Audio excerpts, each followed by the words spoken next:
Bonjour et bienvenue dans Les Plumes Bavardes, le podcast qui donne la parole à tous ceux qui écrivent. Je m'appelle Émilie, jeune autrice de fantasy non publiée qui a découvert le monde de l'écriture en 2023. Dans Les Plumes Bavardes, on parlera des processus d'écriture et de tous ceux qui motivent les auteurs dans leur création. Je vous souhaite à tous une très bonne écoute. Bonjour à tous et bienvenue dans ce nouvel épisode des Plumes Bavardes. On est déjà à l'épisode 7, ça passe super vite. Et aujourd'hui, je reçois une personne que je connais quand même un petit peu, mais que je rencontre pour la première fois. Donc je rencontre Reynaldine Lenoir. Reynaldine, enchantée. Enchantée. Salut Émilie, merci de me recevoir. Comment vas-tu ? Écoute, super bien. Je suis trop contente de me plier à cet exercice parce que j'adore les podcasts. J'en écoute des kilomètres. Donc j'ai toujours rêvé que ce soit moi une fois derrière le micro. Donc je suis trop contente. C'est la première fois que je fais la promotion de mon roman aussi, donc heureuse et à la fois un petit peu stressée. J'espère que je vais en parler de la bonne manière. Mais voilà, non, je comprends. C'est un exercice qui est pas facile. Je l'ai fait une fois et je me suis dit j'aurais dû me préparer plus. Mais je pense que ça va le faire.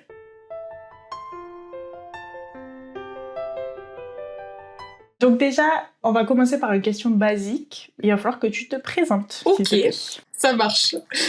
Moi, c'est Reynaldine. Mon prénom dans la vie, c'est Laurie. Mais alors, j'adore Reynaldine parce que c'est vraiment grâce à elle que j'ai retrouvé une partie de moi que j'avais laissée silencieuse depuis trop longtemps. J'ai 34 ans. Ça fait un peu plus de 16 ans que je vis à Bordeaux. Je suis venue ici pour travailler dans le monde du vin. J'y ai travaillé longtemps. Et puis, je suis maman de 2 petites filles qui ont 1 an et 5 ans. Je travaille comme formatrice indépendante, toujours dans le milieu du vin, sur des questions de RSE, d'intégration de l'humain social. J'ai un amoureux qui travaille aussi dans le vin, qui est responsable d'un château.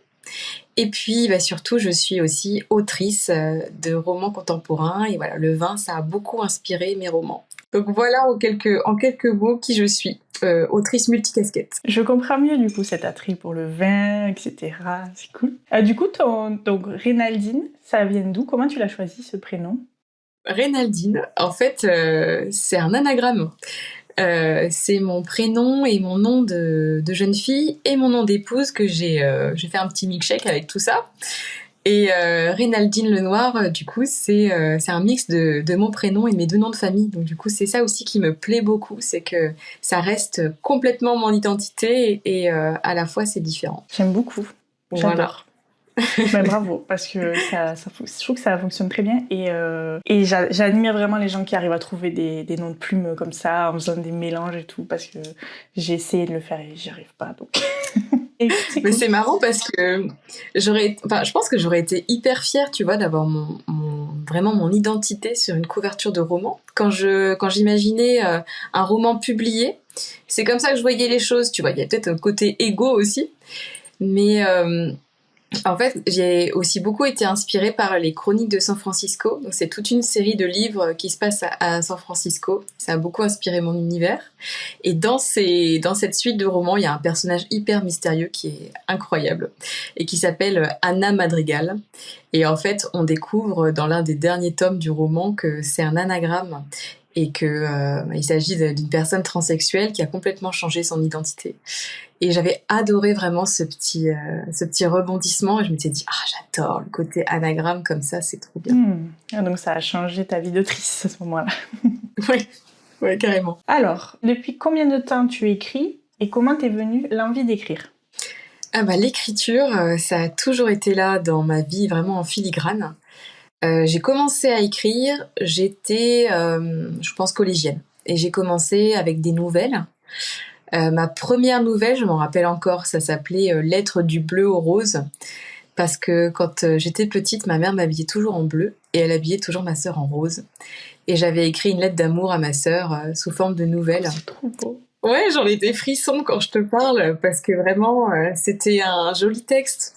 Et ça m'avait donné l'élan, tu vois, pour continuer. Donc j'ai écrit beaucoup de nouvelles, j'ai fait des concours, il y en a que j'avais gagné aussi, donc c'était fort, tu vois, comme sentiment. Et puis j'étais une dévoreuse de livres. J'étais une fan absolue de Amélie Nothomb, son premier livre, Stupeur et tremblement, voilà, je m'en rappelle encore. Et quand je rêvais, voilà, c'était vraiment, je voulais être la future Amélie Nothomb. Mais bah écoute, je dois pas avoir une tête à chapeau. Et puis il n'y avait pas écrivain dans admission post-bac, donc du coup j'ai fait autre chose. J'ai fait ingénieur agronome à la place. C'était pas tout à fait pareil.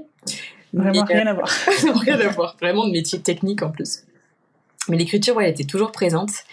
Et en fait, à la naissance de ma première fille, bah, j'ai eu un bouleversement professionnel, un licenciement économique. Et à ce moment-là, j'ai fait un bilan de compétences. Et c'est marrant parce que c'est ressorti, tu vois, ça, dans le bilan de compétences. Vraiment, enfin, c'est ça qui est chouette quand tu fais cet exercice, c'est que tu as les gens qui te connaissent bien. Et tu relis un petit peu tous les commentaires. Et quand tu as quelque chose qui ressort comme ça, je pense qu'il faut vraiment écouter. Et moi, ce qui ressortait, c'était ça. Donc l'écriture est ressortie à ce moment-là. Et je me rappelle, en fait, j'ai participé à un concours de romans. Mais concours de romans Gallimard, tu vois, vraiment le truc. Quand j'y repense maintenant, je me dis, mais c'est bien, je rêvais en tout cas très fort. Et j'avais écrit un roman jeunesse, donc chose que je n'avais jamais fait auparavant. Alors que ça devait faire, je pense, plus de 15 ans que j'avais pas repris vraiment l'écriture de fiction. Et bien sûr, bah, j'ai écrit ce roman et je l'ai envoyé au concours, mais bien sûr, ça n'a jamais rien donné. Et après, il s'est passé encore quelques années, tu vois, avant que je retrouve vraiment le chemin du clavier. Et il a fallu la naissance de ma deuxième fille. En fait, ça s'est produit juste avant qu'elle arrive. J'étais en difficulté avec ma fille, ma première, dans mon rôle de maman. C'était vraiment dur. Et du coup, j'ai eu besoin d'écrire à ce moment-là. Et quand ma deuxième fille est née, j'ai recommencé à écrire des nouvelles. Et là, j'ai découvert aussi que entre-temps, avec les années, il y avait maintenant des podcasts qui parlaient d'écriture. Il y avait des formations sur l'écriture. Et alors là, ça a été comme si j'ouvrais la porte et qu'il y avait une vague qui déferlait dans ma vie, mais vraiment un truc, un tsunami, quoi. Et du coup, je me suis formée. Et à partir de ce moment-là, vraiment, l'écriture, ça a été dans ma vie. Et il était même plus question que je puisse ne pas écrire, en fait. C'est comme si j'avais laissé la porte fermée trop longtemps à cet aspect de moi. Et ça a pris toute la place. À tel point que quand j'ai repris le travail après mon congé mat, bah, ça a très vite posé problème. Mais si tu veux, je pense que c'est tant mieux parce que j'étais pas à ma place dans cet environnement. Je pense que j'étais vraiment en souffrance. Alors que sur le papier, il y avait tout, tu vois. J'avais la belle place dans un beau cabinet conseil qui conseille des belles propriétés du Bordelais.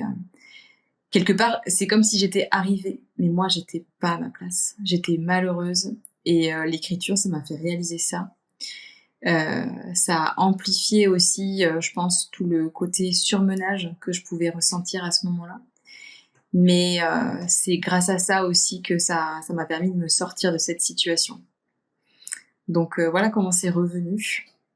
Et en gros, j'ai commencé à écrire mon roman en juillet 2024. Et là, il vient d'être corrigé par une correction éditoriale. Et je vise une sortie dans quelques mois, au début 2026.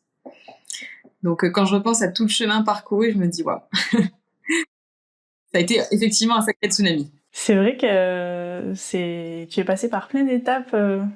C'est fou, hein. Et au finalement, ouais, l'écriture, ça révèle des passions et ça change la vie, quoi. Ouais.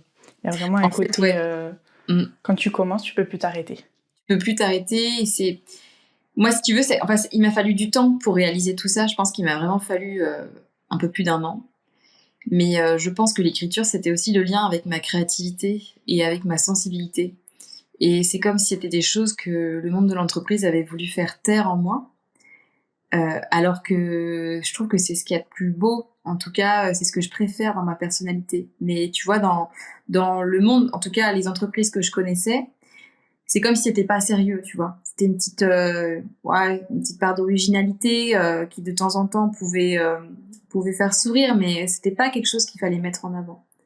Alors que maintenant, je pense que c'est central en fait. Je peux plus voir la vie autrement que par le prisme de la créativité et de comment tu transformes la sensibilité en quelque chose de beau, quoi. J'ai plein de questions du coup. Oui. Déjà, j'ai noté que tu as commencé avec l'écriture de nouvelles.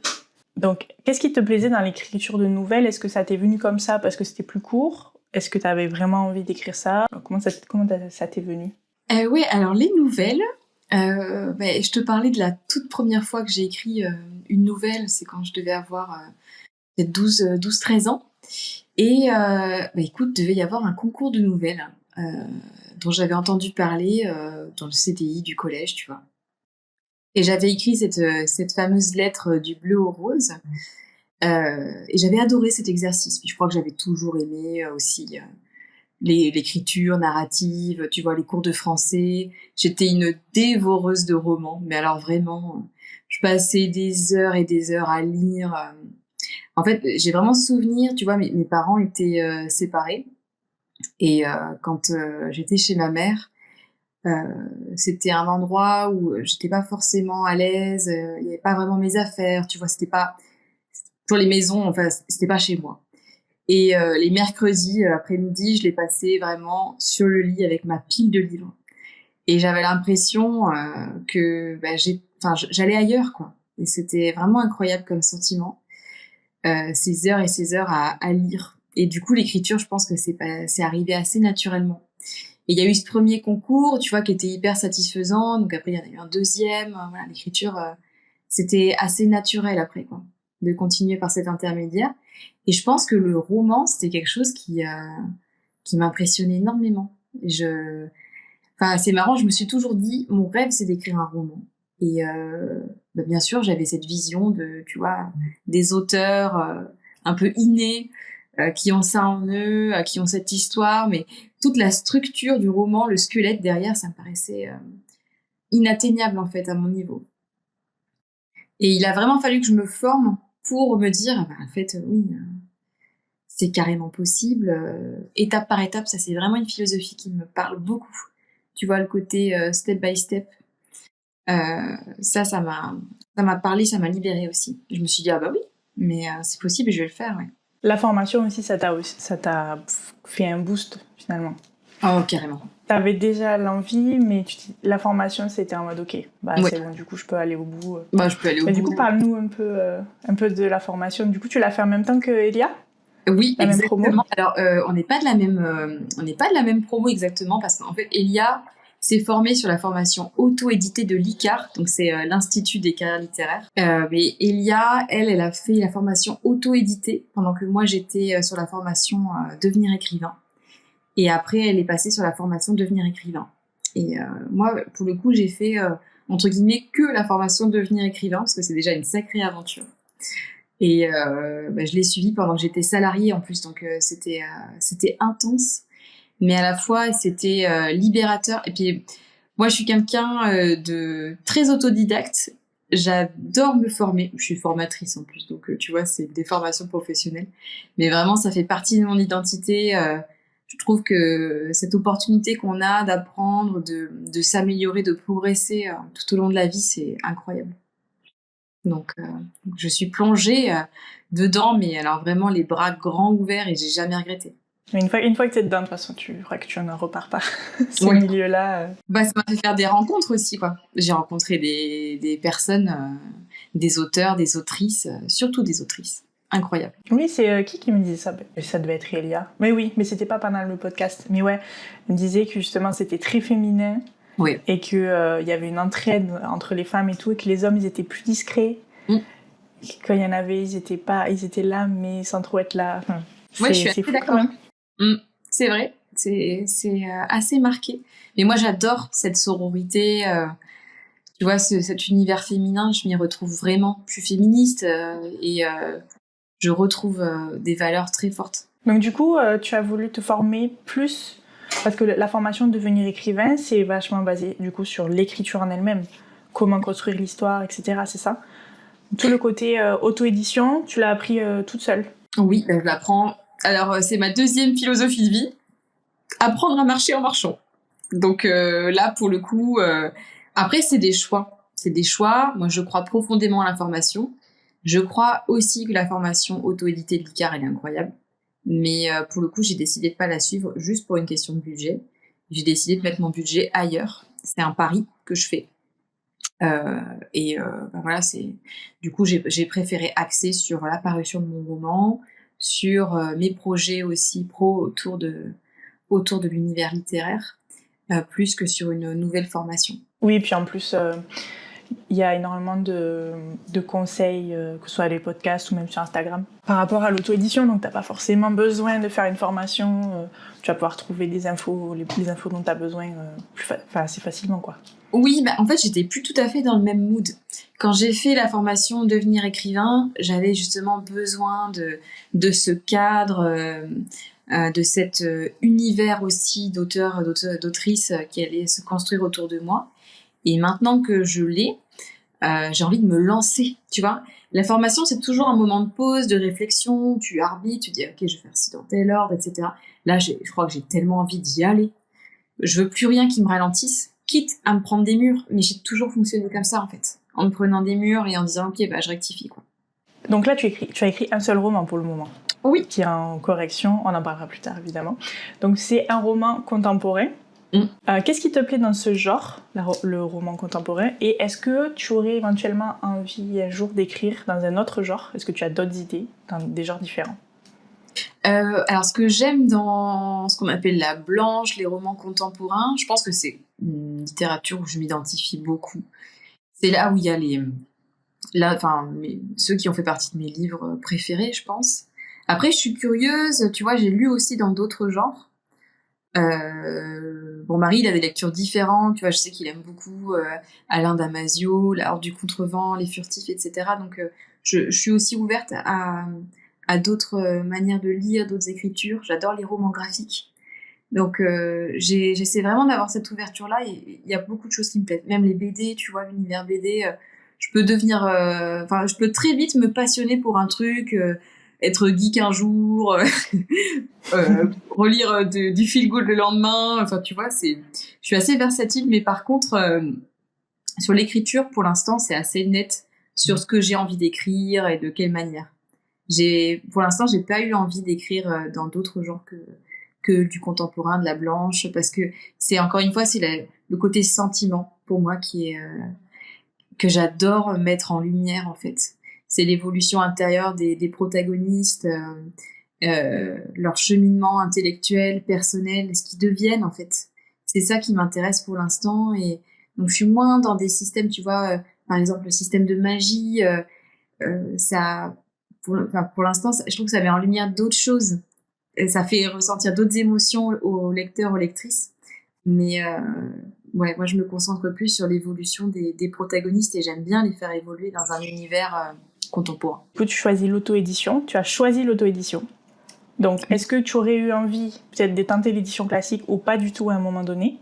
C'est marrant parce qu'au début, vraiment, je rêvais d'édition classique. Et pour moi, l'auto-édition, c'était... non, enfin, je m'y voyais pas. Et je te dis, c'est pour ça, c'est vraiment un cheminement que j'ai fait là pendant plus d'1 an. En fait, progressivement, je me suis construit comme Reynaldine. Et je me suis trouvée aussi. Et moi, je suis autodidacte, je suis indépendante aussi dans mon métier maintenant que je suis sortie de mon entreprise. Et en fait, j'adore ça, moi, l'entrepreneuriat. J'adore avoir 1000 casquettes, je suis curieuse, j'ai envie de tout faire, de tout découvrir, de tout expérimenter. Et donc ça a été la première raison qui m'a attirée vers l'auto-édition. Et la deuxième, c'est que je pense que j'avais besoin, je te dis, d'y aller à 200%.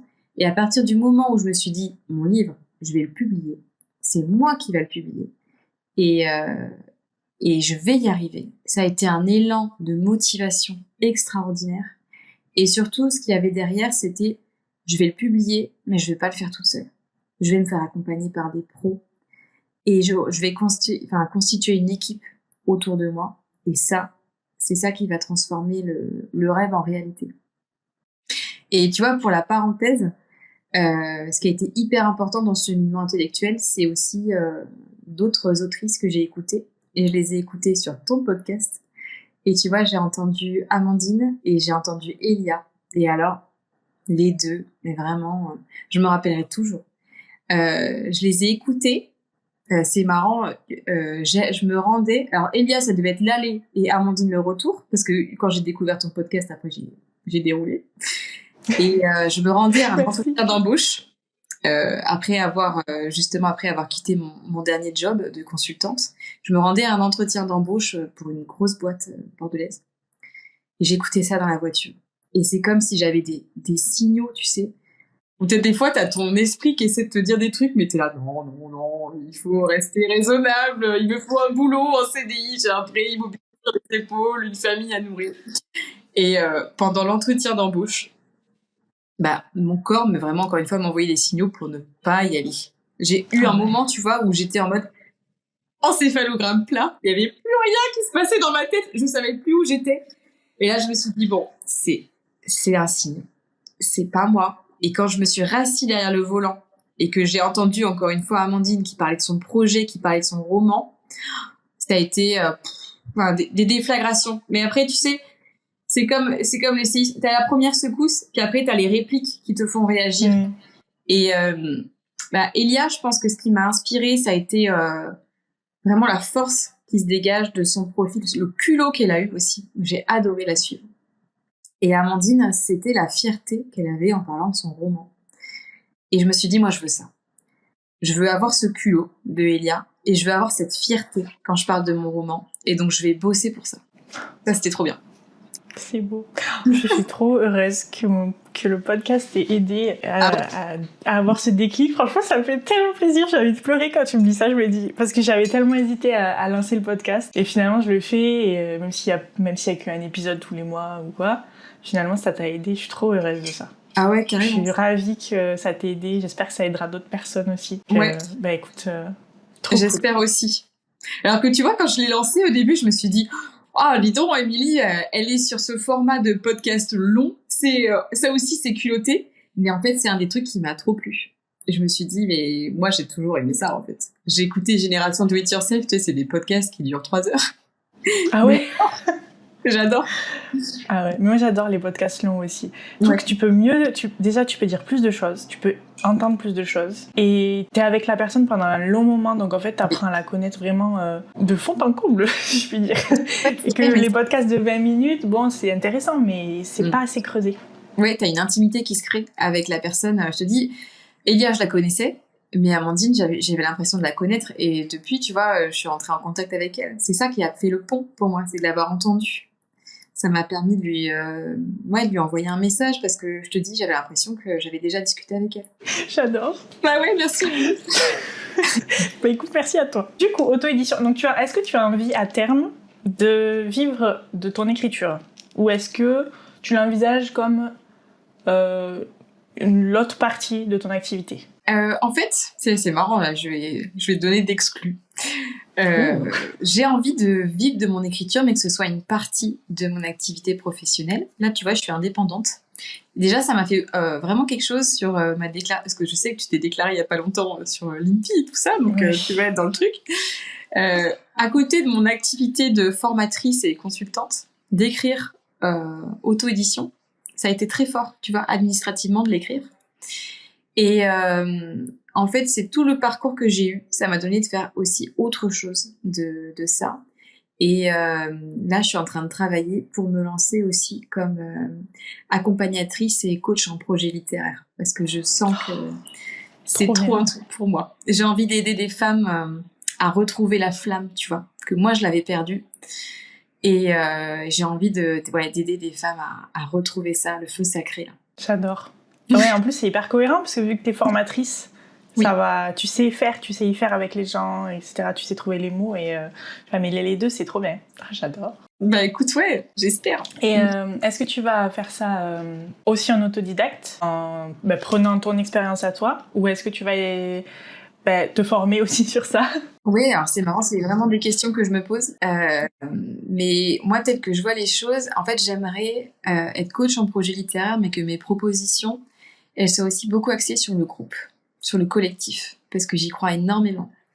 Donc finalement, mon rôle, ce serait un rôle de facilitatrice, d'animatrice, en même temps que mon rôle de coach, tu vois. Donc je pense que ça, c'est le genre de choses que je peux proposer parce que je me sens les épaules et la légitimité pour proposer sur ce modèle-là.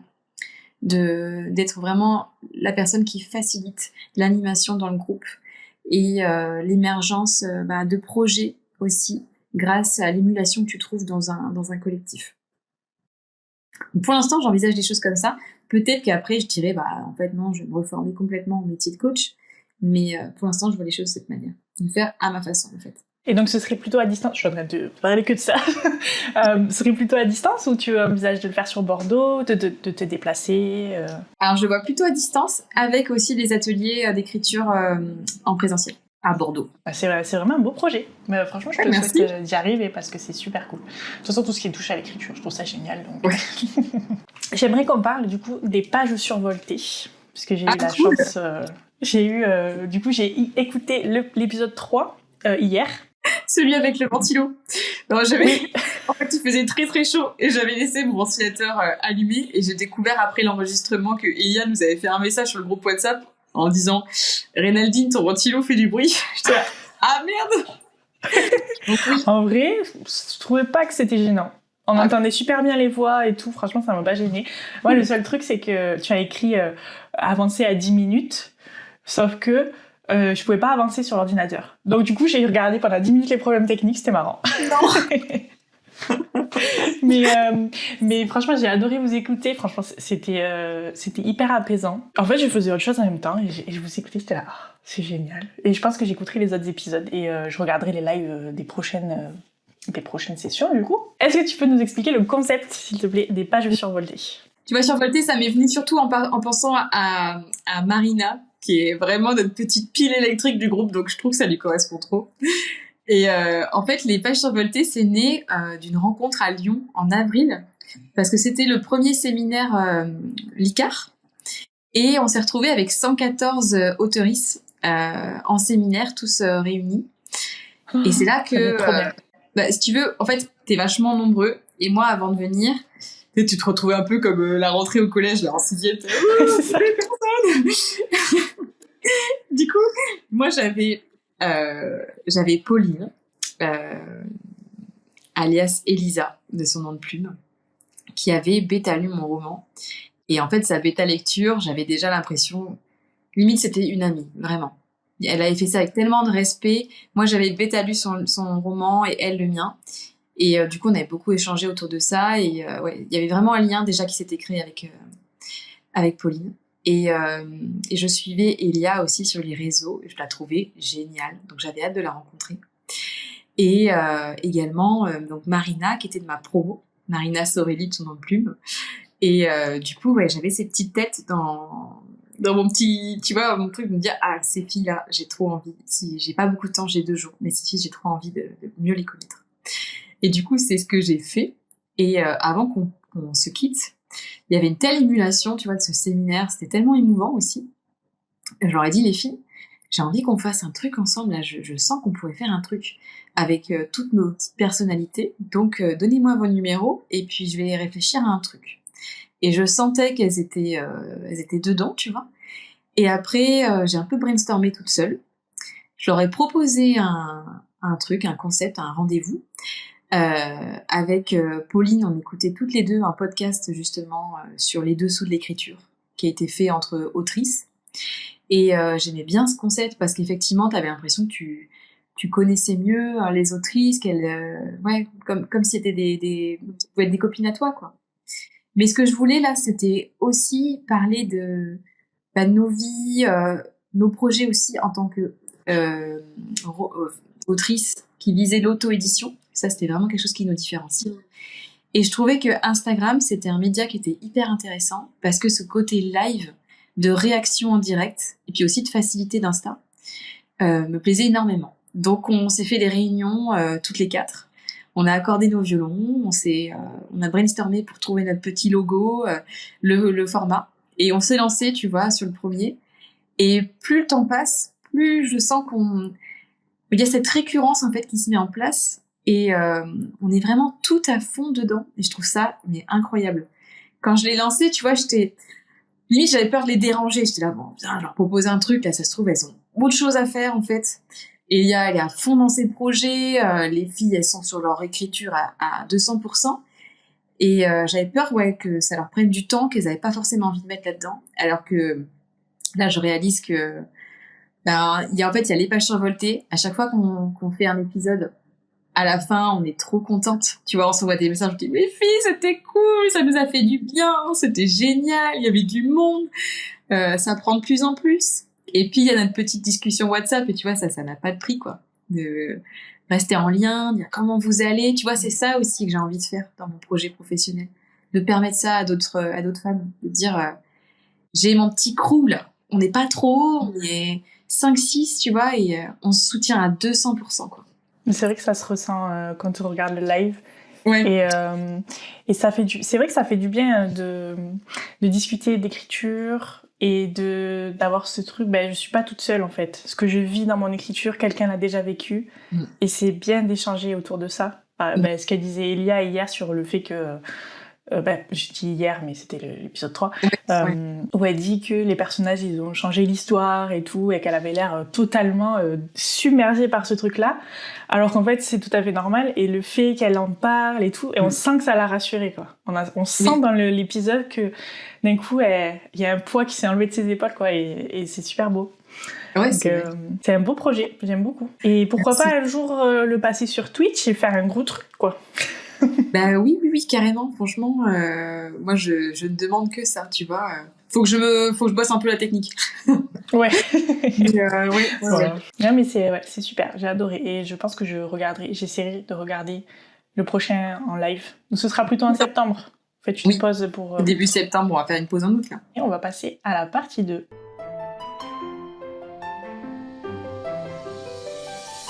Donc, on va d'abord parler de tes habitudes d'écriture. Et dans la partie 3, on parlera de ton projet. Ça va, le pitch, c'est pour la fin. Le moment un peu stressant, tu sais, de... C'est pas vraiment la fin, c'est le milieu.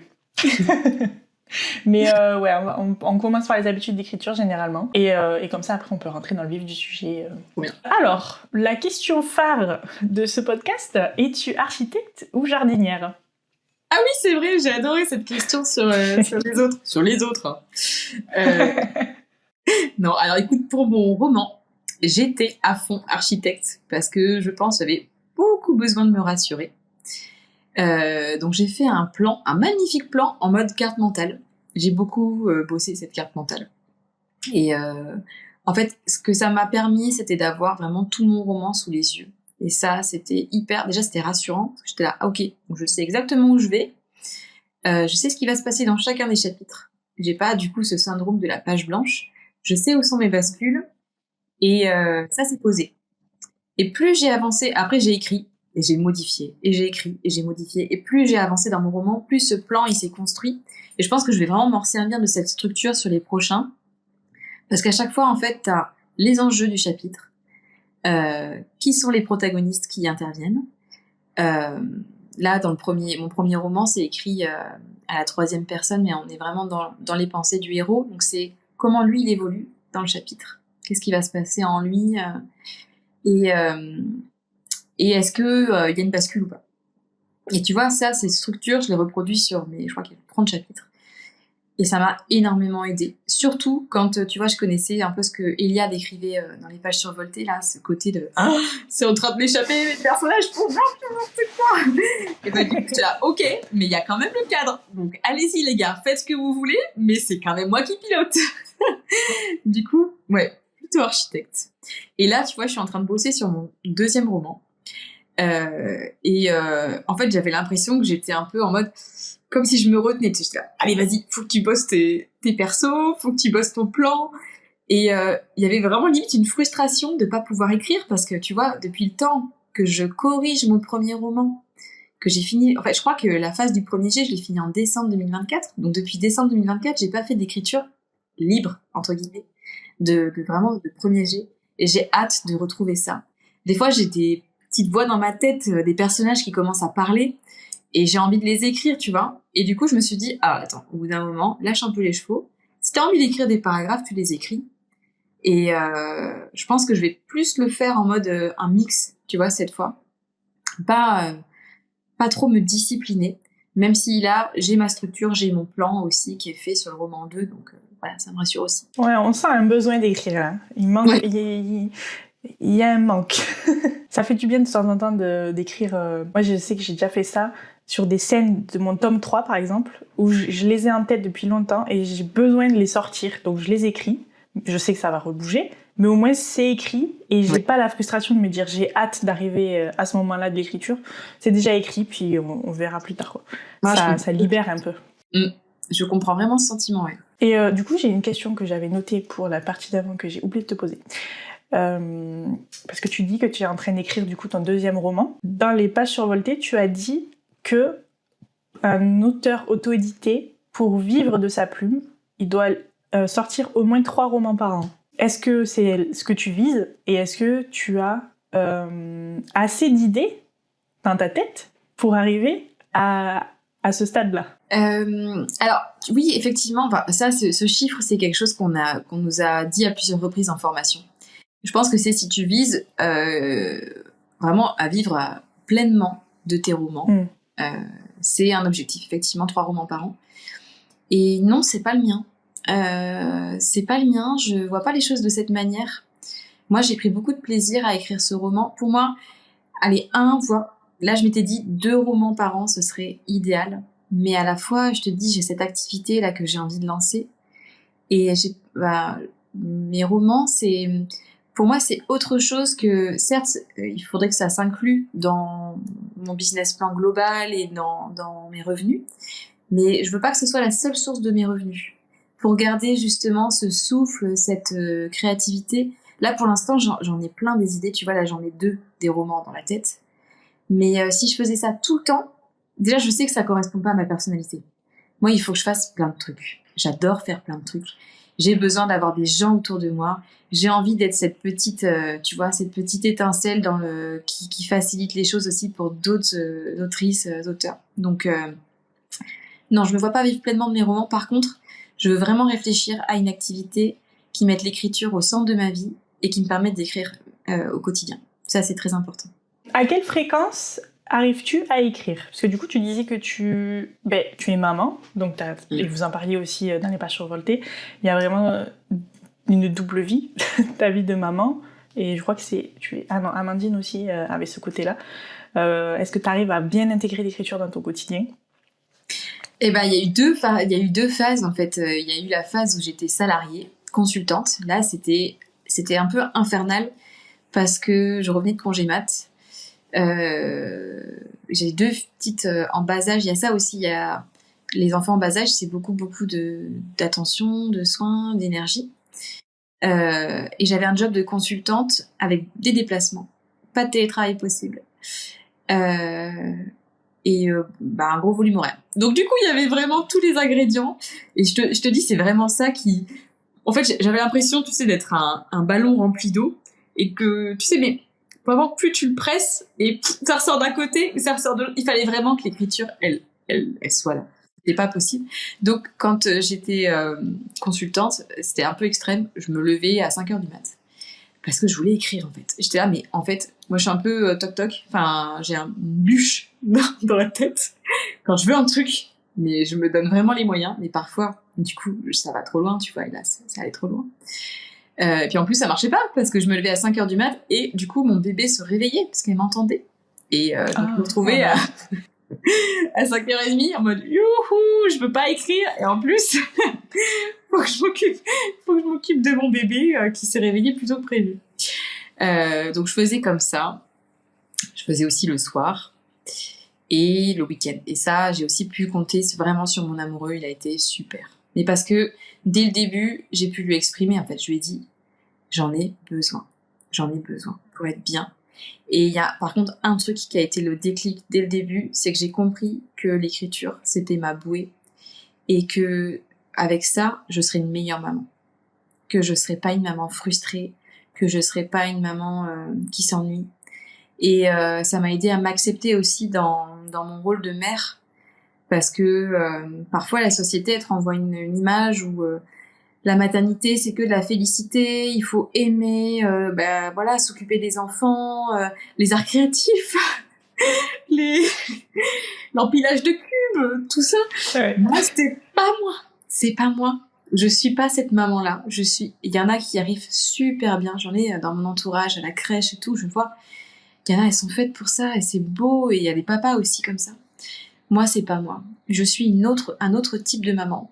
Mais c'est aussi chouette parce que je suis une maman qui montre à ses enfants que on peut réaliser ses rêves. Alors oui, des fois, ça demande à faire preuve d'un petit peu d'égoïsme. Mais en tout cas, moi, ce qui m'a aidé à surmonter ça, même si des fois je ressens de la culpabilité, c'est clair, hein, c'est de me dire, je suis persuadée que ça fera de moi une meilleure maman, une meilleure amoureuse aussi. Parce que j'aurais pas cette frustration, j'aurais pas d'accumulation de frustration qui un jour, je sais pas, quand j'aurai 40 ans, va exploser à la tronche de tout le monde parce que j'aurais trop retenu les choses pendant longtemps. J'accepte d'être qui je suis. Je suis quelqu'un qui a des envies de réalisation et d'épanouissement, et du coup, ça prend du temps. Voilà. C'est très bien, franchement, je trouve ça super, parce que c'est vrai que c'est vraiment ce truc de être bien soi avant d'être bien avec les autres. Si toi, t'as un mal-être, tu peux pas donner le meilleur de toi-même aux autres. Donc c'est super que tu penses d'abord... Enfin, ça peut paraître égoïste, mais dans ces moments-là, il faut penser d'abord à soi. Et après, toi, t'es bien. Donc du coup, t'es là pour les autres, et il y a un équilibre qui se crée. Donc c'est vraiment génial. Je trouve ça super. Ouais, c'est clair. C'est aussi, tu vois, ça m'a fait réaliser, mais je pense que je m'aimais pas, en fait.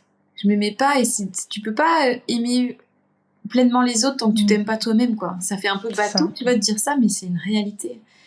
Et me voir dans une posture d'autrice qui va bientôt sortir son premier roman, là, je commence à me kiffer. Elle est T'as cool, la fierté aussi. Ouais. Donc du coup, tu nous disais que ça t'arrivait de te lever à 5h du matin Ouais. pour écrire. Est-ce que tu as une heure où tu préfères écrire parce que j'imagine que écrire à 5h du matin, peut-être que ça te plaisait pas plus que ça, mais est-ce que maintenant que t'as l'air d'être un peu plus posée, si t'aimais bien? Ouais, je suis vraiment... mon cerveau, il est du matin, clairement. Ok. J'adore commencer la journée en écrivant. Je sens que là où je suis efficace, c'est le matin. Donc, après, là, c'est vrai que j'ai le luxe d'avoir plus de temps maintenant, d'être maître de mon organisation. Puis mon activité de formatrice, elle n'a pas complètement redémarré. Et j'ai pas encore lancé mon projet de coaching collectif.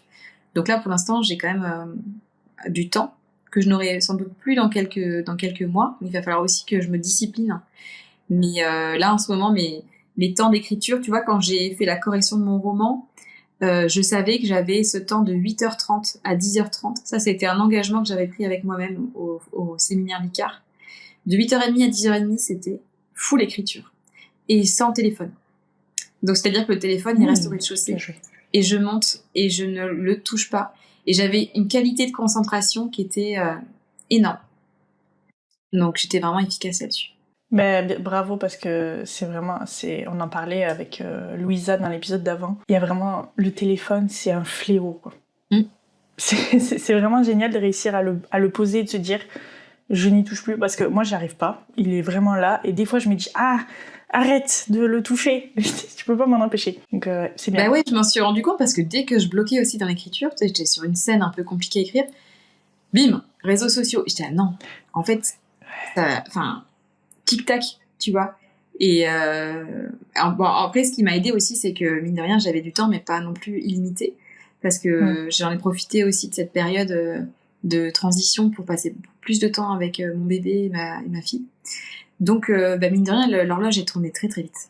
Dans quelles conditions tu te mets pour écrire? Est-ce qu'il y a un rituel que tu aimes bien faire? Oui, c'est vrai que je vais avoir... Alors, fut un temps, j'avais le café, mais je me suis rendu compte que j'étais un peu énervée, tu vois. Donc, je suis passée au déca.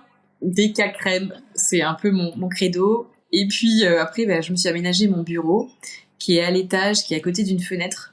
Il est juste dans un petit coin de la maison, tu vois. Mais c'est un bureau aussi où, déjà dans ma précédente expérience en auto-entrepreneur, je m'étais un petit peu équipée. Donc j'ai mon double écran, j'ai mon clavier qui est à part de l'ordi, j'ai un support pour mettre l'ordi. Tout ça, ça me met dans des conditions professionnelles en fait. Et comme j'ai très vite vraiment considérer l'écriture comme une activité professionnelle à part entière, bah du coup ça s'est fait assez naturellement. Je dis ah bah en fait je suis au boulot, et c'est aussi comme ça que j'en ai parlé à mon amoureux. Je lui disais, parce que des fois c'est vrai qu'on en parlait, il y avait des moments où je disais ah, je suis un peu fatiguée avec les filles, l'écriture. Il me disait mais pourquoi tu te reposes pas? Je disais en fait je travaille. L'écriture c'est un travail pour moi. J'ai jamais été, même avant de recréer ma structure, dans ma tête j'étais pas sans activité professionnelle, j'étais autrice en fait. Attends. Donc du coup voilà, tout ça, ça me permet, tout l'univers qu'il y a autour, tu vois, qui est ce que je considère comme un équipement professionnel, ça me permet aussi de donner de la réalité à ça, quoi. C'est bien de se mettre dans cette posture pro, justement, puisque en fait, il faut le faire si tu as l'objectif de te faire publier derrière. Sinon, tu écris quand tu veux, tu te dis oh, c'est pas important. Et finalement, il y a beaucoup de gens qui n'arrivent pas au bout de leur roman à cause de ça. Ouais. Parce que justement, ils se bloquent pas les heures, parce qu'ils le prennent un peu trop à la légère. Donc, c'est bien que tu aies pu te mettre ce cadre-là, quoi. Bah, ce qui s'est passé aussi, c'est que quand j'ai fini la formation Licard, je me suis dit ok, là j'ai un élan de dingue, il faut pas que ça retombe. Et du coup, je me suis inscrite à un coaching collectif. Et c'est ça qui a aussi beaucoup inspiré mon envie de faire quelque chose d'un peu différent, un peu plus à ma sauce, mais qui permette la même chose en fait, la même énergie qui te porte vers ton projet. Quels outils tu utilises pour écrire? Bah écoute, j'ai ma carte mentale qui est sur Xmind. Donc ça c'est sur un des écrans, et après j'ai mon fichier Word que il y a eu un moment, il est sur un drive, et quand j'étais sur mon sprint de réécriture là dernièrement, tous les jours j'enregistrais un fichier différent avec la date. J'avais la date 2025 juin tel jour, et bim bim bim bim bim, tous les jours j'avais une nouvelle version. Et après j'ai Antidote que j'utilise pas forcément peut-être à full de ses capacités. J'ai jamais encore osé le lancer à plein régime, parce que je suis là non, je vais mourir si je lui demande toutes les répétitions. Déjà, combien de fois il répétait le nom de mon héros, ou non, je peux pas. Et comme là, mon roman, il est en correction édito, tu vois, je suis même pas sûre que je le ferai, en fait. Après, de toute façon, je pense qu'il faut pas le mettre quand tu fais le premier jet, parce que non. tu exploses, je pense. Et du coup, est-ce que tu conseilles d'investir dans Antidote ou pas? Oui, moi je conseille quand même. Parce que après moi c'est un outil qui me sert aussi au quotidien, dans mes mails, tu vois, c'est marrant, mais même mes mails pro je les passe dans Antidote, parce que j'aime pas l'idée de pouvoir faire des fautes d'orthographe. Je sais que j'en fais, hein, comme tout le monde, et je trouve que c'est important de soigner aussi la manière dont on s'exprime en dehors de ces romans. C'est vrai, ça fait gagner du temps. C'est vrai que mes mails, je les relis 4 ou 5 fois avant de les envoyer. Ça me ferait peut-être gagner du temps d'avoir Antidote. Est-ce que tu écris à la main des fois? Est-ce que tu as des carnets, ou est-ce que tu fais tout sur ordinateur? Parce que tu nous parles de ta carte mentale, mais donc qui est sur l'ordinateur. Et est-ce que tu n'as jamais pris de carnet pour prendre des notes, etc.? C'est marrant, j'ai peu de carnets. J'ai un carnet justement Licard, dans lequel j'avais écrit pendant le séminaire, parce que dans le séminaire on parlait tellement d'écriture, ça me brûlait les doigts. Il fallait que j'écrive. Donc j'ai écrit dedans. Et là, je pense que je vais m'en servir aussi pour le roman 2, tu vois, pour caler des petits paragraphes si des fois j'ai envie. Alors pourtant, j'adore. Mon père vend des stylos japonais qui sont magnifiques. Donc j'écris, j'adore écrire avec des stylos, c'est des stylos plumes. Et j'ai un stylo en particulier en plus que j'adore parce qu'il s'appelle le Fire. Et il a vraiment il y a une couleur orange-rouge, j'adore ce stylo. Vraiment, il y a plein de choses qui ressortent de lui. Mais finalement, mon stylo, tu vois, mon carnet, je m'en sers aussi plus pour structurer comment je vais faire mes posts sur les réseaux sociaux, par exemple. Parce que ça, l'aspect réseau social, c'est quelque chose que j'ai essayé de développer dès le début de mon aventure d'autrice. Donc voilà, le carnet, il sert plus à ça. C'est vrai qu'on n'a pas parlé de tes réseaux sociaux. J'ai oublié de mettre une question sur ça. Du coup, on parlera de tes réseaux sociaux, je pense, dans la partie où on parlera de ton projet. Je pense que c'est assez cohérent. Est-ce qu'il y a un objet indispensable sur ton bureau quand tu écris? Oui, c'est marrant que t'en parles, parce que je l'avais jamais vraiment réalisé. Mais j'ai un petit galet qui m'a été donné par un de mes clients d'une propriété, une jolie propriété viticole quand j'étais consultante là dernièrement. Et en fait, c'est un galet sur lequel il a peint toute une série de cercles. Donc c'est un objet que quand il me l'avait donné, c'est marrant parce que c'était complètement hors de propos, mais on était en rendez-vous client et il nous avait donné à l'associé du cabinet et moi chacun un galet en me disant allez, je vous le charge en énergie. Et j'avais trouvé ça génial parce que c'est vrai que j'évolue quand même dans un milieu très technique et du coup tout ce qui est, tu vois, sensibilité, etc., c'est pas forcément c'est plutôt des terriens et des terriennes en général auxquels je m'adresse. Et là, cet homme, il était plein débordant de créativité justement et de sensibilité. Et voilà, il m'avait dit je te le charge en bonne énergie. Et depuis, je l'ai toujours gardé. Et lui, il s'épanouit en ce moment dans sa peinture, justement, dans son art. Donc c'est un vrai, voilà, c'est un vrai symbole pour moi, ce petit caillou-là. J'adore, c'est beau. Ouais, ça t'a peut-être aidé, ça t'a peut-être donné un petit élan dans ta créativité, c'est cool. Ça et plein d'autres choses, mais oui. Donc là, tu es à ta phase de correction, enfin, ton roman est en cours de correction éditoriale, c'est ça? Oui. C'est ça. Donc à quoi ça consiste exactement? En fait, mon correcteur, il s'appelle Bianco. Et alors lui, en gros, ce qu'il explique, c'est que c'est un compagnon c'est un compagnon d'écriture, donc il fait correction orthographique, grammaticale, mais aussi un service de bêta lecture professionnelle finalement avec un œil vraiment sur la qualité narrative et les propositions narratives. Et donc c'est vraiment un travail de collaboration jusqu'à l'édition du roman. Donc après ça, donc là tu as fait combien d'écriture? Ton roman, tu as fait combien de... Tu as fait ton premier jet? Est-ce que tu as déjà réécrit, etc. Ah oui, j'ai beaucoup travaillé dessus. Ça n'a plus rien à voir avec ce que c'était. Déjà, entre les 2 dernières corrections, là, mes bêta-lectrices, je pense qu'elles ne le reconnaîtraient même pas. Du coup, Marina Sorelli et puis Pauline, alias Elisa Noriel, elles ne reconnaîtraient pas mon livre, je pense. Donc là, je l'ai réécrit entièrement. Je pense vraiment pouvoir dire que j'ai tout réécrit à chaque fois, 5 fois. Et donc là, ça va être la dernière phase. Ce sera pas une réécriture parce que là, ça y est, je suis arrivée sur quelque chose d'abouti. Mais il va falloir que je reprenne je crois, plus de 200 commentaires de Vincent. Mais ça va bien se passer. 200 sur l'entièreté? Ça va, oui. Je trouve. Oui. Ouais. Et du coup, voilà, ça va être un travail de reprise de ces commentaires. Comment tu t'es organisée pour tes réécritures? Alors, non, déjà, donc tu avais 2 bêta-lectrices? Oui.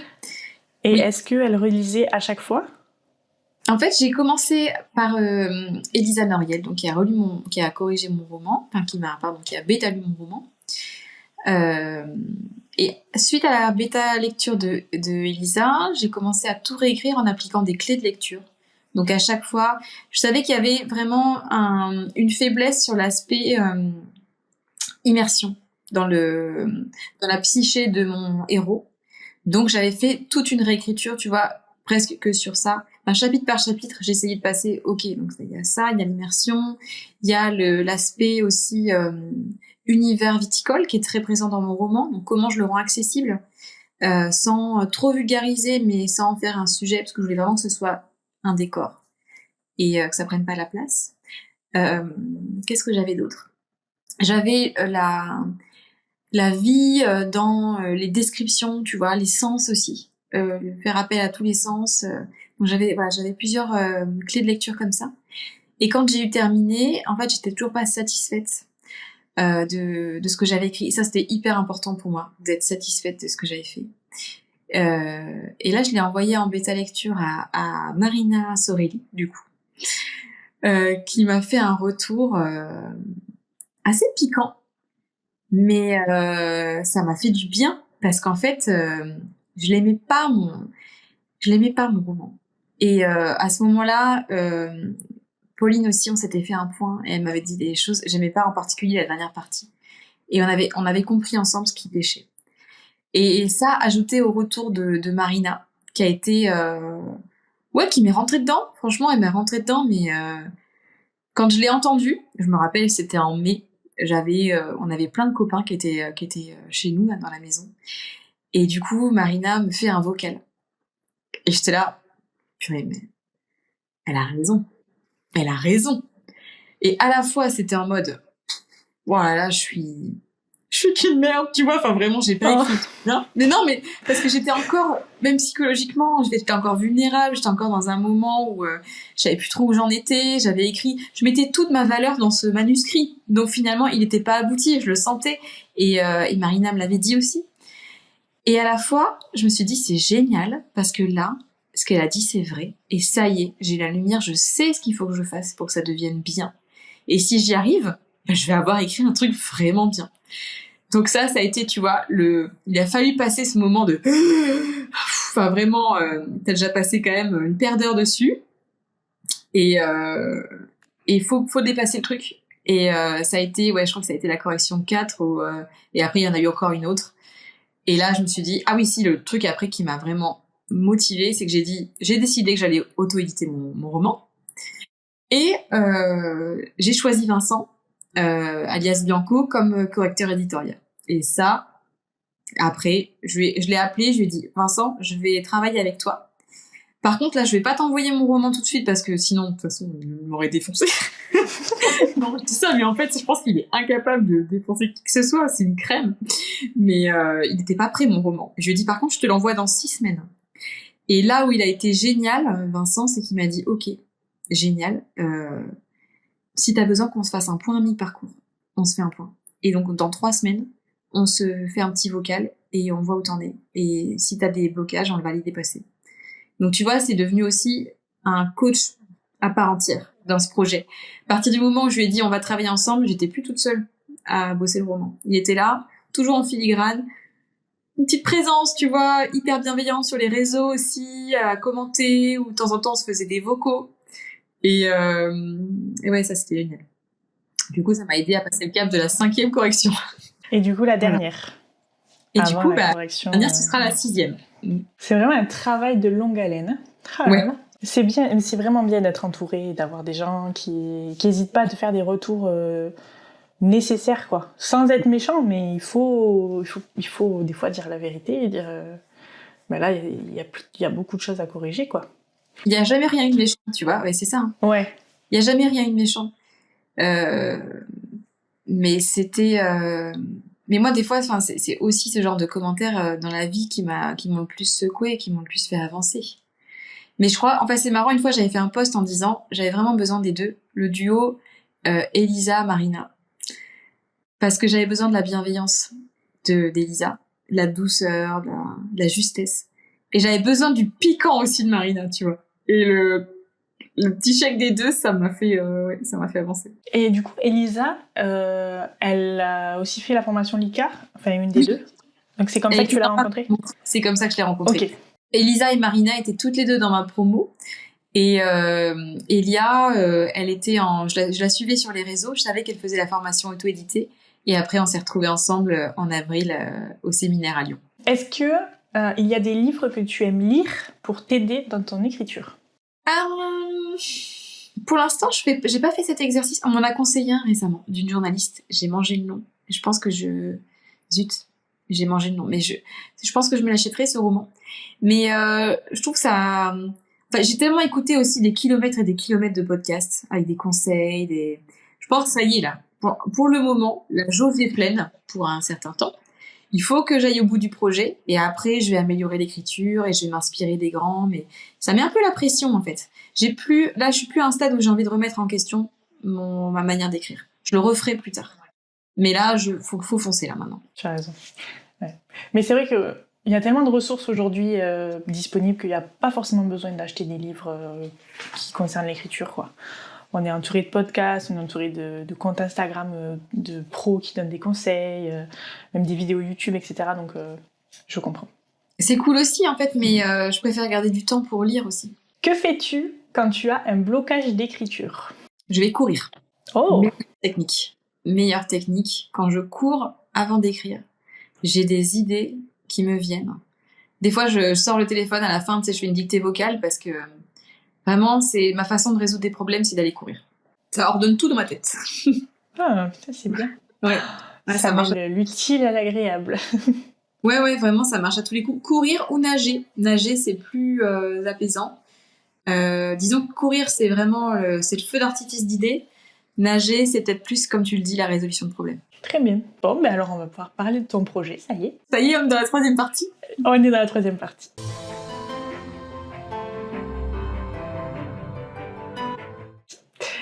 Donc, il va falloir que tu pitches ton roman, si tu veux bien. Le moment est arrivé. T'inquiète, pas de pression. Si tu fais 3, 4, 5 minutes, c'est bon, pas de problème. Ok, cool. Mon roman, c'est l'histoire de Étienne, qui est un jeune œnologue bordelais. Et c'est un jeune homme qui est à la recherche de la reconnaissance paternelle. Mais au moment où il s'apprête à rejoindre son père sur la propriété familiale, mais il se montre distant et finalement il encourage son fils à se faire une expérience ailleurs. Donc Étienne, c'est plutôt contraint et forcé qui décide de suivre son meilleur ami qui part en Californie. Il va partir en Californie le temps des vendanges, dans la célèbre Napa Valley. Et en Californie, il va faire des rencontres, dont une en particulier, qui va lui permettre de se trouver lui-même. Et après, toute la question va être de savoir s'il arrive à assumer un destin différent de celui qu'il avait imaginé, éloigné de son héritage et de son milieu traditionnel. Donc c'est un roman initiatique et c'est aussi beaucoup une histoire d'amour. C'est très intriguant. Ça donne envie. Après, en plus, moi, je connais la couverture, donc... Elle a fait beaucoup la couverture aussi dans mon projet, dans sa globalité. En fait, tu vas me dire si t'aimes bien le parallèle, mais pour moi, la couverture que tu as faite à mon roman, c'est comme si j'avais eu les cheveux très longs et que je me les étais fait couper et que j'avais une nouvelle coupe de cheveux, mais qui soit vraiment moi. Tu sais, moi, j'ai toujours porté les cheveux courts. Et donc, en général, quand je me coupe les cheveux, là, ils sont longs, je trouve. Quand je me fais couper les cheveux, je me regarde dans la glace et je me dis, c'est moi. Et c'est comme si je pouvais incarner, on me donnait l'autorisation d'incarner cette identité. Et quand tu m'as fait des propositions de couverture et que j'ai vu la couverture de mon roman, je dis, ça y est, il existe. C'était incroyable comme sentiment. Ça lui a donné une réalité. Et aussi pour l'entourage, tu vois, quand je parle de mon projet d'écriture à des proches qui sont moins justement dans ces dimensions, parce que quand on parle à des autoristes, c'est sûr, ils sont à donf, mais tes proches qui sont très éloignés de tout ça, ils sont en mode bon. Et quand je leur montre la couverture, ça donne ah ouais, d'accord. Tu vois un peu l'univers. Oui, ça rend un truc concret. Oui, donc ça c'était... Je suis très contente que tu m'aies fait ma couverture, elle est magnifique. Mais écoute, c'était avec plaisir. J'ai adoré. C'est vrai qu'il y a ce truc-là, quand on est entouré d'auteurs, on se rend pas compte. Mais quand je parlais du fait que j'écrivais un roman à ma famille, j'étais en mode ah ouais, ok. Et un jour, je suis arrivée avec le roman imprimé. Je leur ai dit regardez, j'ai écrit 500 pages. Et là, ils se sont dit ah ok, donc c'était vrai. Genre c'est un vrai truc. C'est pas que ben oui, en fait, ça fait 1 an que j'écris, donc... Oui. Oui, ça rend le truc vachement concret. Bah écoute, je suis ravie de t'avoir aidé là-dedans. Je suis ravie. En fait, je t'aide de beaucoup, je trouve. Bah, clairement. Écoute, je suis ravie de ça. C'est vrai que t'es ma vraie partenaire dans ce petit cheminement-là, carrément. J'adore. J'espère que ce podcast te rapportera aussi beaucoup de lecteurs. Comme ça, la boucle sera bouclée. Ça continue là. Ouais. Ok, bah écoute, le roman a l'air vraiment intéressant. Franchement, j'aime beaucoup l'idée. En plus, je crois que j'ai jamais lu de roman autour du vin et tout. Ça, ouais, je pense que ça va être. Ah oui, bah là, c'est une immersion dans le milieu viticole. En plus, toi, vu que t'es là-dedans, tu as dû apporter plein de détails techniques et tout. J'aime trop. Bah, j'ai adoré ça. Et ouais. C'était un vrai point de vigilance parce que je voulais pas en faire un roman technique. Et tu vois là, j'ai demandé à Vincent justement, je lui ai dit est-ce que tu crois qu'il faut des notes en bas de page parce que j'en ai quasiment pas fait. Et il m'a dit non. Et ça, j'étais vraiment contente qu'il me réponde ça. Alors du coup plutôt réfléchir à, tu vois, un petit marque-page, genre je sais pas si t'as lu La Horde du Contrevent. Il y a un petit marque-page où La Horde du Contrevent, c'est un roman de Alain Damasio et il y a il y a une multiplicité de personnages, vraiment. Il doit y en avoir 20, je crois. Et du coup, t'as un marque-page où t'as le nom de chacun, parce qu'en plus, ils ont des noms qui sont vraiment très particuliers dans cet univers. Et il m'a dit, éventuellement, ça pourrait être un marque-page avec quelques mots de vocabulaire, mais ça lui a pas manqué. Et moi, j'ai essayé d'avoir une vigilance pour que ce soit pas un roman technique. Je veux qu'on soit immergé, parce que c'est un milieu que je connais par cœur, qui est très cinématographique. Mais je veux pas que ce soit un frein, justement. Et non plus un manuel technique, quoi, surtout pas. Mmh. Mais il faut réussir à trouver le juste milieu. Parce que là, j'ai lu The Love Hypothesis, là, le truc hyper connu, la romance. Et en fait, ça se passe dans un milieu scientifique. Sauf que c'est une romance. Et en fait, l'autrice, elle a réussi à faire le juste milieu elle donne beaucoup de termes techniques. Donc, moi, j'y connais rien parce que je suis totalement littéraire. Et du coup, mais en fait, elle donne beaucoup de termes, mais en même temps, ça m'a permis une immersion dans le truc. En mode, ah oui, donc c'est très concret. Elle donne des trucs en mode, c'est très réaliste, même si je comprends rien. Et à côté de ça, la partie romance et tout est très bien développée. Du coup, je trouve que la balance a été très bien gérée, quoi. Ouais. Et oui, je suis d'accord sur le marque-page. Olivia Gomez, qui a écrit Les Carmidors, elle a fait un marque-page justement avec l'arbre généalogique un peu, le lien entre les familles, etc. Parce qu'elle a énormément de personnages. Et en fait, c'était extrêmement pratique pendant la lecture. Dès que j'avais un personnage où j'ai oublié qui c'était, parce que j'ai pas trop de mémoire, j'allais voir le marque-page et il était accessible et tout, c'était super pratique. Donc franchement, c'est une très très bonne idée. Et je trouve qu'on devrait démocratiser ce truc-là, d'avoir des marque-pages avec des informations qui pourraient être utiles dans le roman. Oui, carrément. Comment as-tu eu l'idée de ton histoire ? Donc, tu es dans ce milieu-là, mais oui. Il y a eu un déclic. Oui, en fait, j'avais très envie d'écrire sur... Il y avait plusieurs choses. J'avais envie de parler de comment on se trouve soi-même, parce que c'est ce que j'avais traversé finalement. Je voulais parler aussi d'une tranche d'âge qui me touche beaucoup, c'est celle de la vingtaine, tu vois, quand... je me rappelle de moi, en fait, quand j'ai fini, parce que j'ai fait les mêmes études que mon héros, Étienne, quand j'ai été diplômée ingénieur agronome, que je suis partie aussi en Californie et en Amérique à ce moment-là. Et tout est possible, en fait. Tout est possible. T'es jeune, mais tu peux aussi très vite t'enfermer toi-même dans des... Puis t'as encore tout le poids de ta culture, de ton environnement familial, et ça, tu mets longtemps à t'en défaire. Donc je voulais parler de ça, de comment on se libère de ses origines aussi pour devenir vraiment soi, quoi. Et après, le milieu viticole, c'était une évidence pour moi, parce que comme je te le dis, je trouve que c'est un milieu qui est cinématographique, assez romanesque aussi, qui est lumineux et qui est beau. Donc j'avais envie de le faire parler, quoi. Très coloré aussi. Oui. Il y avait toujours cette petite touche de rouge, tu vois, ça fait de plus en plus partie de mon identité. La petite touche de rouge. Oui, sur ton compte Instagram, il y a beaucoup de... Mais tiens, parlons de ton compte Instagram. Je pense que ça peut être intéressant. Trop bien. Parler.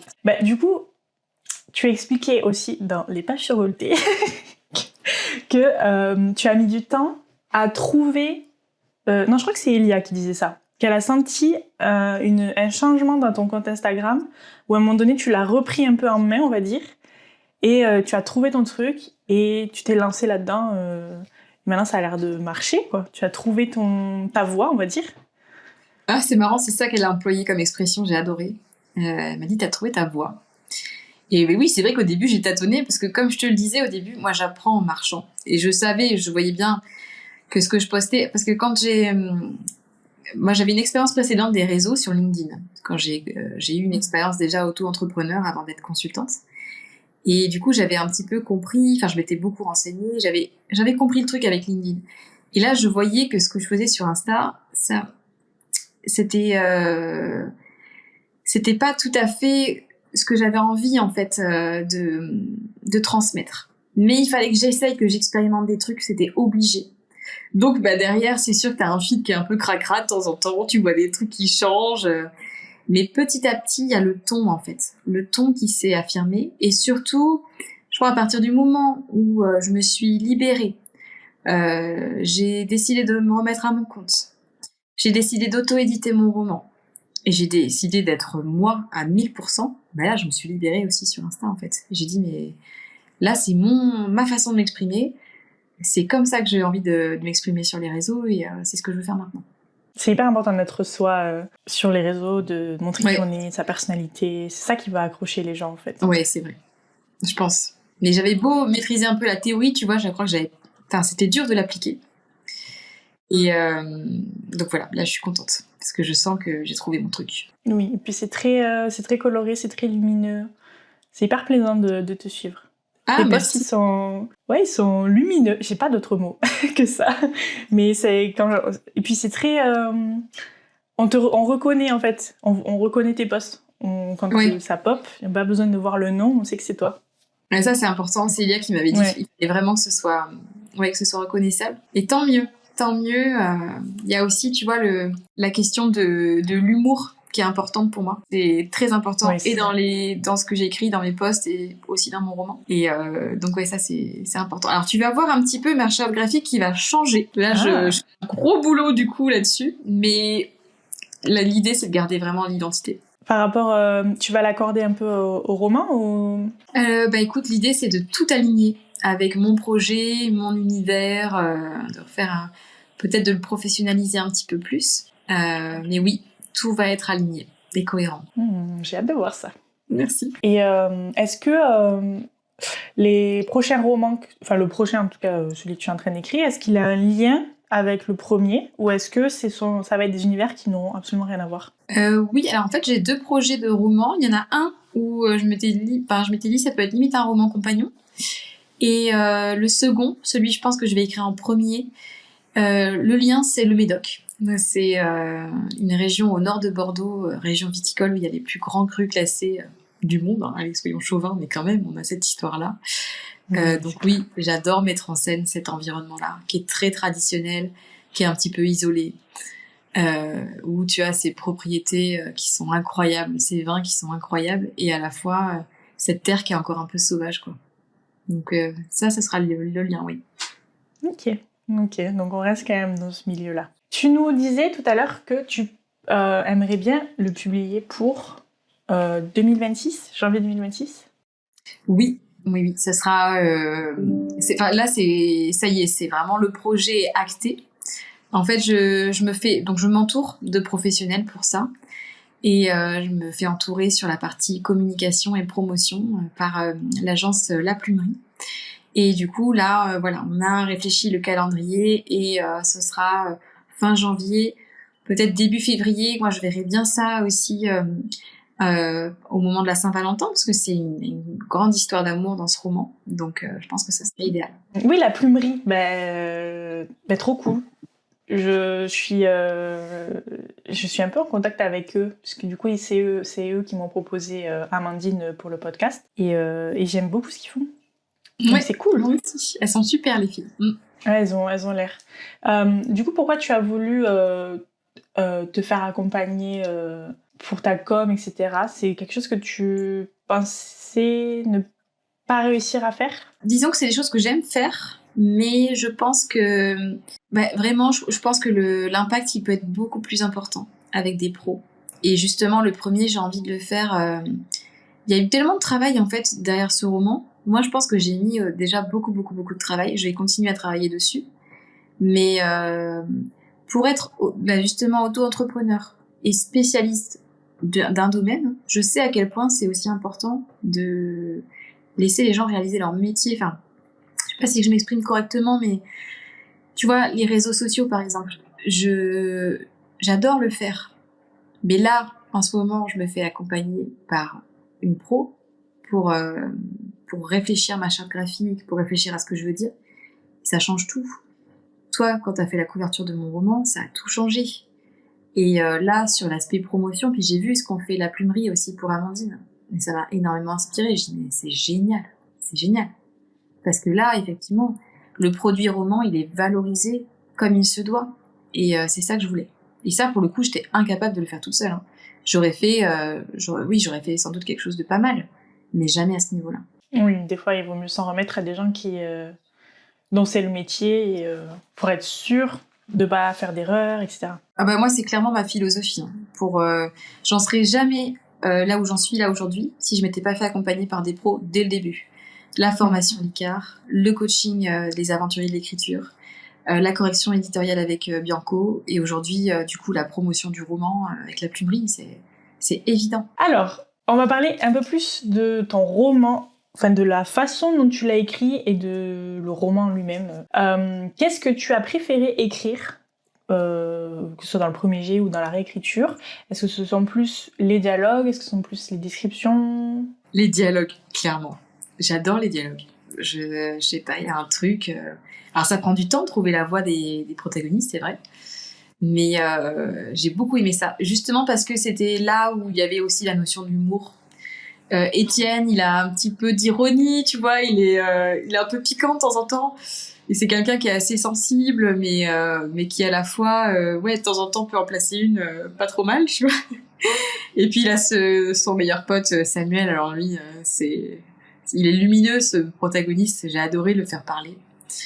Il y a celle qui se fait appeler leur mère américaine, donc qui est Cheryl, que j'ai écrit aussi en m'inspirant beaucoup de ma mère américaine que j'avais eue à Napa, et qui est un super protagoniste. Ils sont tous très différents en fait, et c'est ça que j'ai aimé. Je pouvais jamais m'ennuyer avec tous ces protagonistes parce qu'ils avaient tous quelque chose à apporter, quoi. C'est bien d'avoir des protagonistes qui sont différents parce que justement ça permet de la diversité et ils ont tous une utilité, quoi. C'est hyper important pour moi, oui. Et est-ce que les dialogues ils te venaient naturellement quand tu les écrivais? Oui, relativement. Je les ai jamais fait parler pour rien, si tu veux. Mais par contre, il a fallu que je les réécrive beaucoup pour qu'on entende la voix de chacun. Et surtout que Marina, elle va rigoler si elle écoute ça, mais que Étienne arrête de dire Au début, je pense que Étienne, il était un peu relou. Et au fil des réécritures, il s'est affirmé. Et là, maintenant, j'ai un héros qui se tient et qui est vraiment chouette à suivre. J'adore ce genre d'anecdote. Comment t'as réussi à donner une voix à tes personnages? Parce que moi, c'est vraiment un truc, je sais pas si j'arrive à le faire. Donc, est-ce que t'as un conseil? Ça t'est venu naturellement ou est-ce que t'as appliqué je sais pas, une méthodologie, quelque chose comme ça? Ah ben, j'ai passé beaucoup de temps avec eux dans ma tête. Ils étaient tout le temps avec moi, mes protagonistes. Après, si. Ce que je peux te dire, c'est que, à part le héros, quand j'écris un protagoniste, j'essaie toujours de faire en sorte qu'il ressemble à quelqu'un que je connais. Alors en fait, c'est un mix de 2 personnes que je connais, histoire qu'il n'y ait pas de confusion, tu vois. Et du coup, je pense à eux quand j'écris. Je me dis comment ils s'exprimeraient, qu'est-ce qu'ils diraient, à quoi ils ressembleraient, qu'est-ce qu'ils porteraient. Toujours ce petit... Tu vois, je fais un espèce de chouk. je fais rencontrer 2 personnes de mon entourage. Et ça, c'est très, très efficace pour écrire, je trouve. Ouais, c'est une bonne idée, ouais. Donc, si tu as adoré écrire les dialogues, est-ce qu'on peut dire que tu as beaucoup moins aimé écrire les descriptions? Bah, disons que, il y en a qui m'ont donné vraiment du fil à retordre. Déjà parce que je me suis rendu compte que moi, je suis vraiment une grande rêveuse. Et je suis peut-être pas... Alors, c'est marrant, je suis observatrice des autres. Il y a des choses que je vais vraiment voir chez les autres, des petits détails, etc. Mais en tout ce qui est architectural, monument et tout... Là, j'ai eu du mal. J'ai eu du mal, et puis je voulais pas que mes descriptions elles soient chiantes, tu vois, et à la fois je voulais vraiment ressortir des trucs, et je voulais pas partir dans des grands élans lyriques, parce que des fois je pense que c'est un peu le pendant quand t'es primo-autrice, t'es là, attendez, tu vois, une couche de confiote là. C'est ça. Et je voulais vraiment pas ça. Donc ça j'ai pas mal réécrit. Mais au final, je suis très contente de ce que ça donne. Ouais, c'est vrai que les descriptions, soit on décrit pas assez, soit on décrit trop. Il faut réussir à... trouver le juste milieu. Ah ouais. Et on dit merci les réécritures, hein, parce que sinon ce serait pas possible. Clairement, oui. Alors, y a-t-il une scène qui t'a particulièrement marqué quand tu l'as écrit et qui te touche encore aujourd'hui quand tu la relis? Ouais, il y en a plusieurs. Il y en a plusieurs. Il y en a... bon, bien sûr, il y a la scène de la fin. La scène de la fin, j'avais vraiment l'image dans la tête. C'était un film pour moi, tu vois. Je voulais quelque chose de très lumineux. Puis c'est marrant parce que le roman, il commence, c'est un temps très orageux, tu vois, un temps de grêle. Et il se termine sur un soleil radieux. Et du coup, ça, je voulais vraiment le faire ressortir. Et donc cette scène finale... et tu vois, c'est marrant parce que Vincent, il m'a dit, et ça a beaucoup compté pour moi, il m'a dit que c'était cinématographique. Et il m'a dit, le héros, il fait quelque chose et je le faisais en même temps que lui. Et vraiment, ça m'a beaucoup touchée qu'il me dise ça. Et après, il y a une scène aussi que j'ai beaucoup aimé écrire qui se passe dans le parc national de Yosemite. où c'est un mélange d'émotions, d'attirance, mais aussi d'humour. Et ça, elle m'a beaucoup plu. C'est une scène qui se passe dans une tente où le héros ressent une attirance en fait pour un ami qu'il vient de rencontrer. Et voilà, il y a tout ce mélange d'émotions dans la scène avec le caractère assez sauvage de l'endroit où il se trouve. Donc ça m'a beaucoup plu de l'écrire.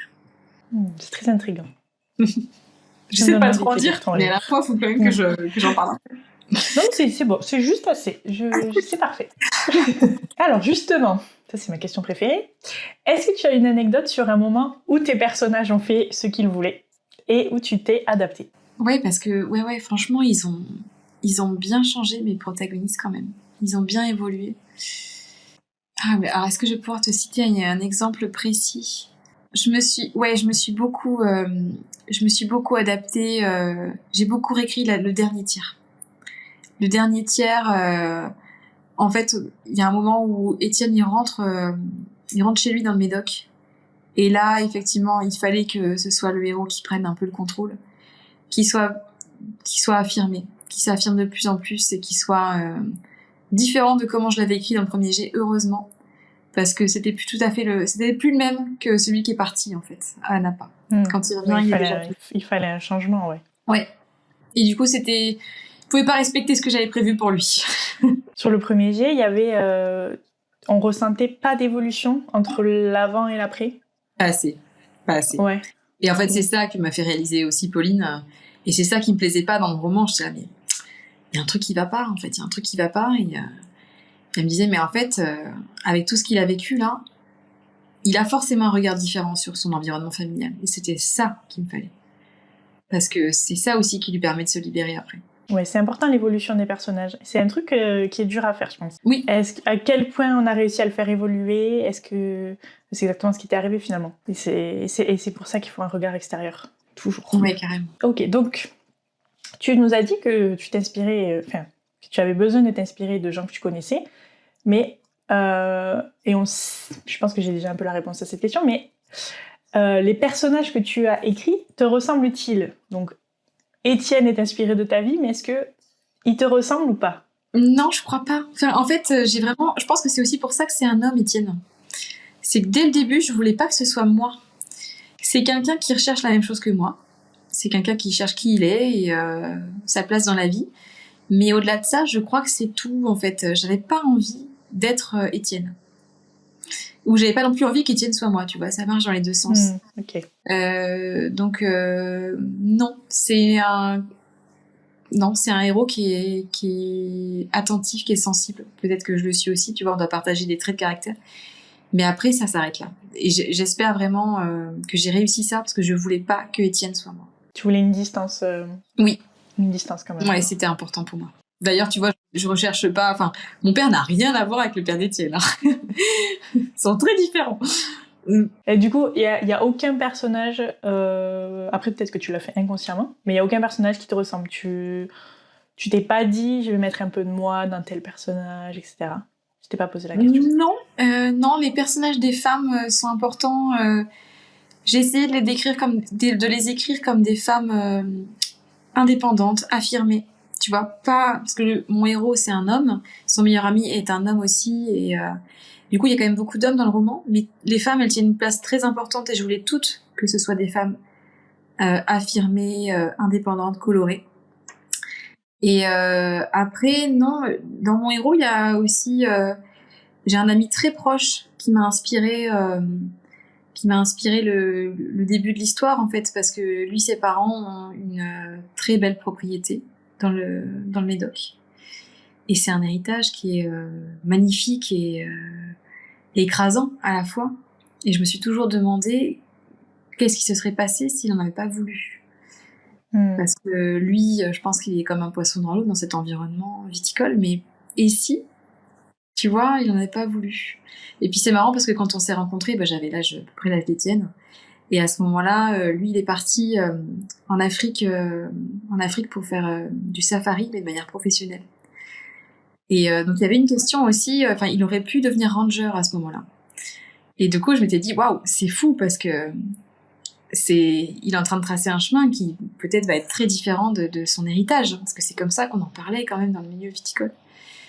Donc il y a ça qui a inspiré aussi le personnage d'Étienne. Étienne, du coup, il a quel âge? Je sais plus si tu l'as dit. La 24. vingtaine, mais... Il a 24 ans. Ok. Quel est le personnage que tu as préféré écrire? J'ai adoré écrire Samuel, comme je te disais. Ouais, vraiment, j'ai aimé l'écrire. Et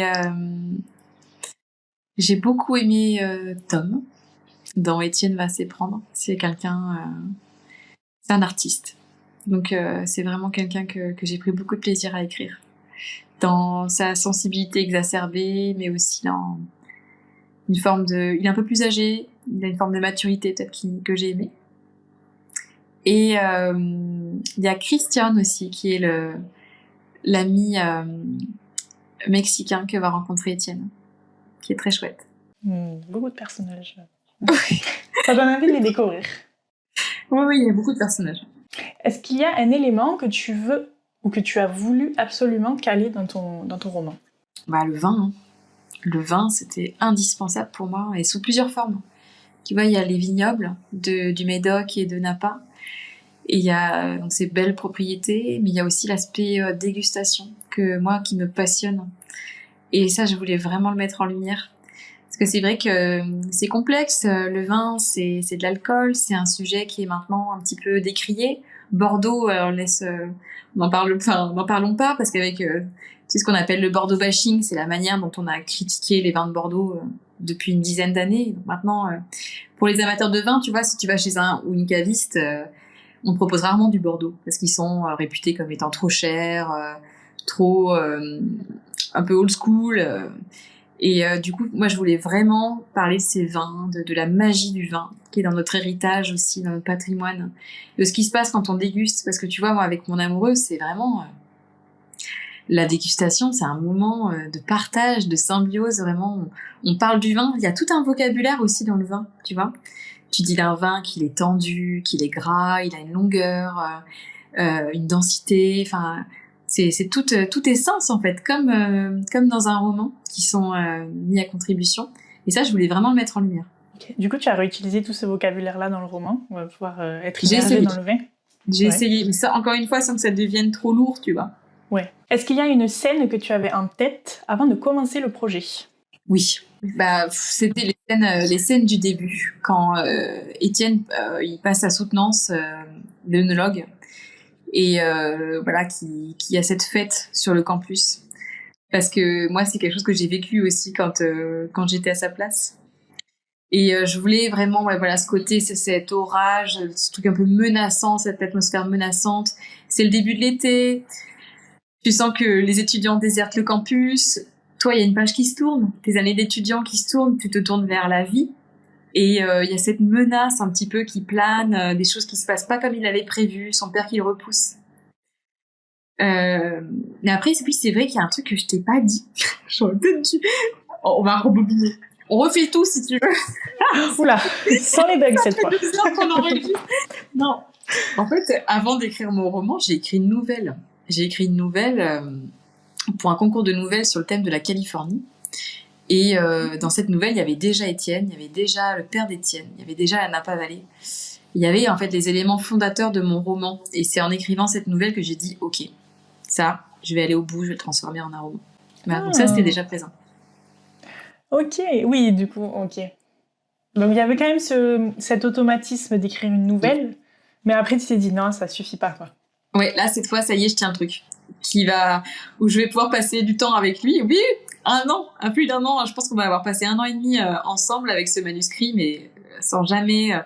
avec des moments durs, hein, des gros coups durs, mais sans jamais que je m'en lasse. Et la nouvelle, du coup, tu l'avais écrite en entier, donc tu avais une fin à cette nouvelle qui était... Est-ce que cette fin-là, tu l'as retranscrit dans ce roman, ou est-ce que tu as juste repris les personnages? À quel point tu as récupéré de ta nouvelle? Je te dis, il y avait Étienne, il y avait son père, il y avait la Californie, il y avait San Francisco, très important pour moi. Et après, non, c'était moins développé. Ça s'arrêtait pas au même... Enfin, la finalité était la même, mais ça s'arrêtait pas, c'était pas les mêmes scènes. Franchement, l'écriture de nouvelles, ça me fascine. J'ai essayé de réfléchir pour en écrire, mais j'ai l'impression que c'est très dur parce qu'en fait, il faut être impactant très rapidement. Il faut trouver une fin impactante, en fait. Je sais pas d'autres mots, mais... Ouais, une chute, voilà, c'est ça. Chute, c'est un exercice à part entière, la nouvelle. C'est fascinant. C'est très complexe, ouais. Ça a l'air, ouais. Dernière question pour cette partie. Est-ce que tu as déjà pleuré en écrivant ton roman ? Ah ouais, j'ai été émue. Je sais pas si les larmes ont véritablement coulé, mais j'ai été très émue. À chaque fois que j'arrive à la fin de mon roman, j'ai un espèce de... C'est une scène qui me donne beaucoup, beaucoup d'émotions. Parce en fait, c'est tout le dernier chapitre, je crois. Il y a des discussions avec ses parents qui... ça me... Ouais, ça fait monter beaucoup d'émotions en moi. Et en fait, il y a quelques mots que m'a dit mon père. Et ça, en fait, il m'a dit au téléphone, quand on avait eu une discussion il y a quelques mois, que j'étais au début de l'écriture de mon roman, et mon père, il a toujours été vraiment dans le soutien, dans le... Ouais, à chaque fois, il a su vraiment me dire « C'est génial, tu as raison, tu as retrouvé cette part de toi, vas-y ». Et il m'a dit « Écoute ton cœur, il n'y a que lui qui a toujours raison ». Et là, quand il m'a dit ça, je me suis sentie tellement émue, je me suis dit ça, je vais l'écrire dans mon roman. C'est trop beau. Je veux qu'il y ait un personnage qui dise ça. Et donc c'est la mère d'Étienne qui le dit, tu vois, mais quand j'ai réussi à retranscrire les mots de mon père, je me l'étais noté, ça, je m'étais dit ça, soit ça deviendra le titre, soit ça deviendra un moment impactant ou la scène finale, mais je veux que ces mots ils soient dans mon roman. Écoute ton cœur, il y a que lui qui a toujours raison. Ça m'aimait beaucoup. C'est très fort. Je comprends.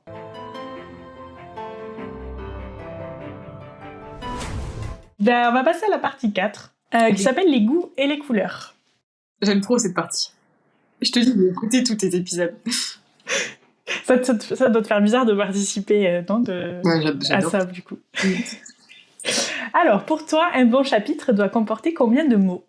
Ah moi, écoute, en ce qui me concerne, je me suis fixé 2500 mots. C'est comme ça que j'arrive à trouver une dynamique, un rythme. Mais après, en tant que lectrice, je fais pas attention à ça, tu vois. Je laisse aux autoristes le talent, justement, de me garder jusqu'au bout. Donc moi, c'est plutôt 2500 mots. Par contre, je fais toujours attention à ce qu'il y ait une forme de chute. Ça, c'est peut-être, tu vois, la culture nouvelle. Mais à la fin de mon chapitre, j'essaie toujours de caser un truc quand même, un petit appel d'air vers le chapitre suivant, quoi. C'est bien ça. Ça donne envie d'aller au chapitre d'après. On va le dévorer, en fait, ton roman. Ouais, j'espère. En une journée. C'est bien, ouais, d'avoir cet objectif un peu. Et t'as réussi à le tenir tout le long ? T'es autour des 2500 mots pour chacun ? Je crois qu'il y avait un chapitre où il faisait peut-être 3000 mots, mais justement, je m'étais dit, bon, c'est important pour moi que ça dépasse pas 3000 mots, quoi. Ça va être très, très page-turner, comme on dit. C'est trop cool. Mais je voulais pas non plus qu'il y ait trop de... Ça, c'était important, qu'il n'y ait pas de péripéties gratuites, tu vois, ou d'action. Ouais.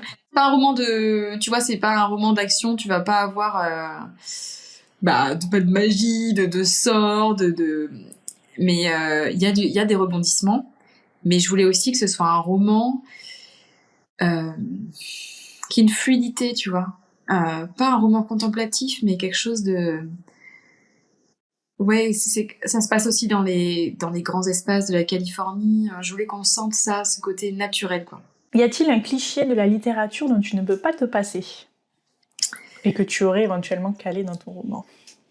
Alors, purée, c'est marrant parce que j'y avais réfléchi à cette question, j'avais des exemples et là, je crois que je les ai perdus.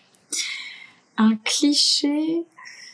Ah oui, il y en a un. Et d'ailleurs, j'ai mis le commentaire à Vincent, je l'ai mis en commentaire. Je n'ai pas pu me passer de ce cliché, donc je le laisse. Et il m'a dit, ok, on va le garder, on va juste peut-être le tourner un peu différemment. C'est la scène de retrouvailles amoureuses sous la pluie. Ça, désolée, mais alors je crois que c'est mon petit côté. Je crois que, oui, c'est sûr, il doit y avoir dans Bridget Jones et peut-être aussi dans Coup de foudre à Notting Hill aussi. J'adore ce film. Je crois qu'il y a cette notion de pluie. Ce côté cinématographique, tu vois. C'est ça, et c'est un cliché cinématographique que j'ai eu envie de reproduire. D'ailleurs, j'ai appris il y a pas longtemps que, en vrai, si tu t'embrasses sous la pluie, tu peux choper une pneumonie. Donc en fait, c'est très beau, mais faut pas le faire. Ah ouais, non, mais attends, tu vas me tuer mon truc. Non, mais c'est pas grave. Non, ça fait du bien d'avoir des petits trucs comme ça, des clichés. Ouais, il c'est faut hyper réconfortant. Quand prendre on quelques risques. S'embrasser sous la pluie, allez-y, essayez. Mais oui, ça vaut le coup. L'amour, ça vaut le coup. Ayons une pneumonie ensemble. Si ton projet était amené à être adapté en film ou en série, as-tu déjà réfléchi à quel artiste tu souhaiterais pour la bande originale? Ouais, moi je pense que j'aimerais des bandes originales un petit peu vintage, tu sais. J'ai plutôt Stand By Me de B.B. King, les Beatles, tout ça, ouais. Peut-être plutôt 80s, 90s, quoi. Ça rajouterait une petite ambiance hyper intéressante. Ouais. C'est marrant, mais c'est ce qui me vient. As-tu un auteur ou une autrice préférée? J'en ai plusieurs. Je te dis, quand j'étais petite, il y avait Amélie Nothomb. Et ça fait longtemps que je l'ai pas lu, Amélie Nothomb, maintenant. Parce que j'en ai dévoré de ses romans. Je crois qu'actuellement, si je te parle d'une autrice qui m'inspire énormément, c'est Liane Moriarty. Parce que elle écrit des livres qui sont... C'est une autrice australienne, et si je me trompe pas, c'est de elle qu'a été inspirée Pretty Little Liars. Attends, je sais plus comment c'est traduit en français. Petit et grand mensonge, enfin je sais plus exactement la traduction, mais c'est une série avec Nicole Kidman qui se passe en Australie.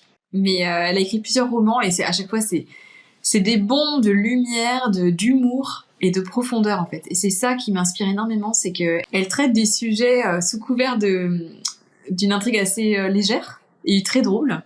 Elle traite des sujets hyper profonds. Et tu vois, son dernier roman, ça s'appelle Quitter le monde. Je crois que c'est ça. Et ça se passe dans un avion. Donc déjà la scène d'ouverture est génialissime. Ça se passe dans un avion et t'as une passagère qui pète un peu les plombs et qui se met en fait à parcourir l'allée centrale de l'avion en prédisant la date et les conditions de la mort des passagers. Donc elle prend c'est horrible. en disant 88 ans, AVC généralisé. Et tu vois, elle passe comme ça de l'un à l'autre. Et donc toi, en tant que lectrice, tu passes dans la psyché de chacun des personnages à qui elle prédit son avenir. Et c'est une bombe d'humour. Et après, en fait, tu suis chacun de ces protagonistes parce qu'il y a certaines de ces prédictions qui se réalisent les unes après les autres. Et donc forcément, en fait, la vie de tous les protagonistes est impactée par cette prédiction. Et c'est génial d'humour. Et à la fois, ça questionne vraiment c'est notre rapport à la mort, à comment notre vie va se terminer, à notre crédulité aussi. Enfin, elle est exceptionnelle, cette autrice. Vraiment. Ça a l'air fou, ce livre. Ouais, il est génial. Cette autrice est géniale. Vraiment, j'adore. J'irai voir, c'est très intriguant. Est-ce qu'il y a un univers que tu aurais aimé inventer? Là, je vais vraiment pas être originale, hein. Je vais te dire Harry Potter parce que ça, bien sûr que ça a bercé mon enfance. Mais honnêtement, hein, c'est des livres qui m'ont apporté énormément de profondeur aussi, d'imagination. J'ai grandi avec ces livres, mes amis aussi, et c'est inexplicable ce que ça peut faire. Bon, malheureusement, l'autrice, c'est assez décevant ce qui se passe en ce moment. Mais ce qu'elle a fait, en tout cas, d'un point de vue de narration, c'est énorme. Et est-ce qu'il y a un personnage que tu aurais aimé inventer? Tu as le droit de ne pas avoir de réponse. Ah si. C'est pas grave. Il y en a un que j'adore. Tu sais, c'est dans la série Sex Education. Et c'est le personnage de Eric que je trouve fantastique. Je l'adore. Ouais, il est génial. Il est lumineux, exubérant, mais magnifique. Magnifique personnage. Et à la fois, il a une histoire très intéressante. Très complexe.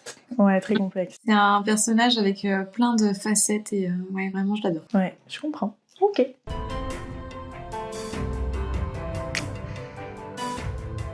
Donc là, c'est la partie 5 qui s'appelle Fast Plume. Oui. Et tu connais, je te donne 2 propositions et tu me dis laquelle tu préfères. Ok, ça marche.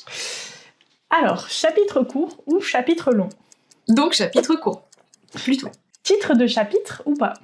Oui, j'ai aimé faire ça. Mais vraiment, ça m'a plu de faire ça.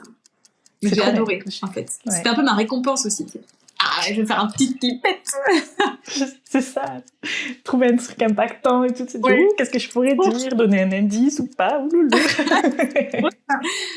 Première ou troisième personne? Troisième. Point de vue unique ou multiple? Pour l'instant, point de vue unique, mais dans mon prochain roman, je pense multiple. Prologue ou directement chapitre 1? Chapitre 1. On rentre dans l'art. Premier jet ou réécriture? Très dur. Je crois que la réécriture m'a beaucoup plu. Il y avait un cadre, c'était très sécurisant. Et surtout à partir du moment, je te dis, après les 2 bêta-lectures là, quand je me suis pris mon petit... là, c'était génial, parce que du coup, je savais où j'allais. Ouais, et puis ça... Au fil des réécritures, on sent que le roman il devient de plus en plus bon, bien meilleur, et ouais, ça fait du bien. Ok. Saga ou one-shot? Plutôt one-shot. Et peut-être roman compagnon. Ça me parle aussi. Livre papier ou numérique? Papier. J'aime l'objet livre, j'adore. Et puis alors le numérique, j'ai une liseuse. Mais je me suis rendu compte d'un truc, c'est que j'ai lu beaucoup de livres sur liseuse, mais j'oubliais systématiquement le titre et le nom de l'autrice. Ah ouais? J'avais le vieux modèle, tu sais, le truc où t'as pas la couverture de ton roman. Ah donc, oui. Mais non, vraiment, plus le livre papier. Écrire le matin ou le soir? Matin, ouais, clairement. Thé ou café? Café. Déca. Oh là, Déca, ouais. Écrire sur ordinateur ou à la main? Ordinateur, avec mon double écran. Et mon clavier. Et ma souris. Je comprends. Des fois triple écran même. Et enfin, organisation carnet ou numérique? Organisation numérique. Ma petite carte mentale.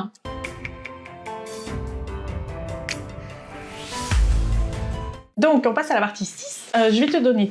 donc, ça va être 3 questions. Je te donne un début de phrase, tu la complètes, et surtout, il faut que tu justifies pourquoi tu me donnes cette réponse. Donc, si tu pouvais te téléporter dans un livre, ça serait... Eh ben, écoute, je pense que... soit j'irais dans un des romans de Liane Moriarty, justement, parce que c'est souvent des environnements assez lumineux, près de l'océan. Vraiment, des endroits où j'adore ce côté-là.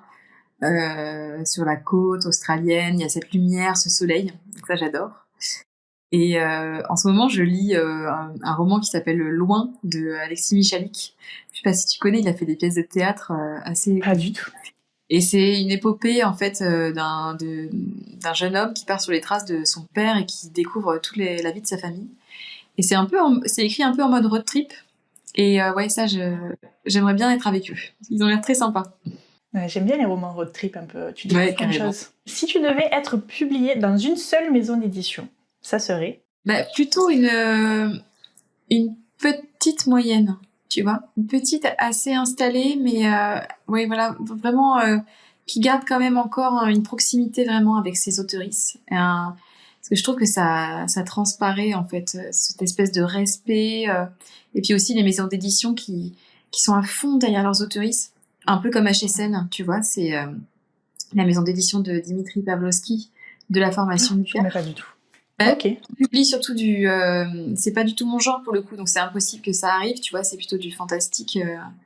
Mais ça, c'est le genre de maison d'édition qui m'inspire, oui.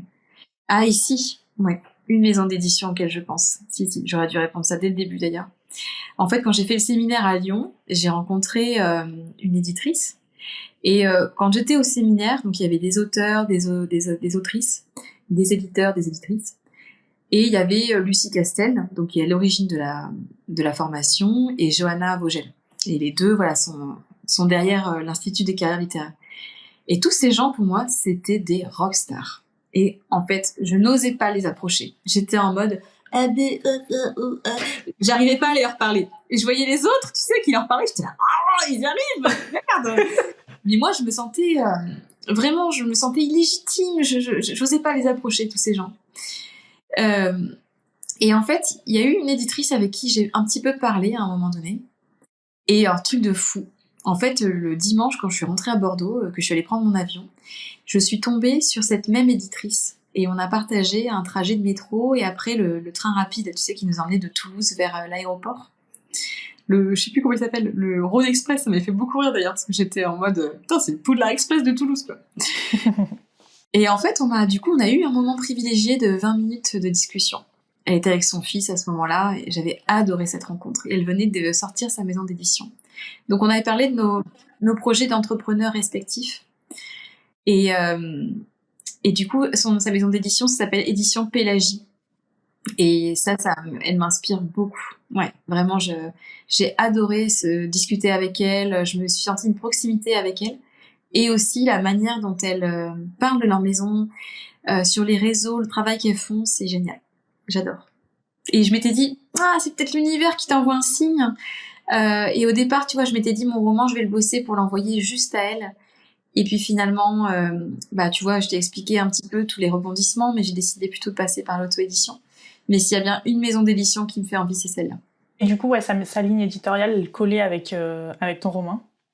Oui, en fait, elle faisait du feel good. Et là, elle sortait une nouvelle collection qui était plutôt sur de la blanche. C'était parfait. Ok. Dernière question pour cette partie. Si tu pouvais rencontrer un seul personnage de ton roman, ça serait... Si je pouvais passer un moment avec un protagoniste de mon roman, ce serait avec Samuel, parce que il est drôle, attachant, très lumineux. Je crois que je passerais bien une soirée avec lui.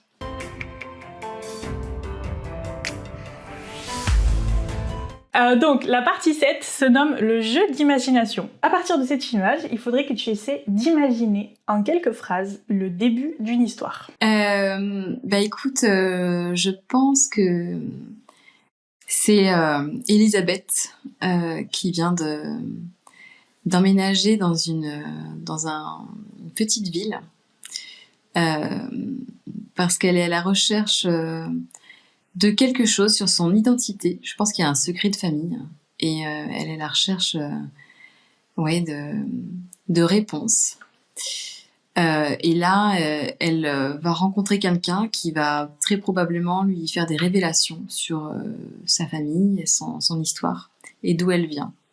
Et il y a une averse qui vient de commencer et elle a été surprise et donc elle sort un parapluie qu'elle a trouvé dans le hall de la maison qu'elle a louée pour quelques semaines, qui est un grand parapluie au rouge. Voilà ce qui me vient comme début d'histoire. Et elle se rend quelque part chez une personne mystérieuse pour obtenir des réponses. C'est trop intriguant. Ouais. Je veux la suite de cette histoire. Il va falloir que quelqu'un l'écrive. Bon, mais on est déjà à la dernière partie avec les questions pour la fin. Ok. Donc, la première question, c'est si tu avais un seul conseil à donner à quelqu'un qui souhaite se lancer dans l'écriture de son premier livre, qu'est-ce que ce serait ? Ce serait de se donner le droit à l'erreur. Moi, c'est ça qui m'a libérée. Se dire qu'au début, on va trouver ça nul. Et déjà, ce sera probablement pas nul, mais ce sera quelque chose d'améliorable en tout cas.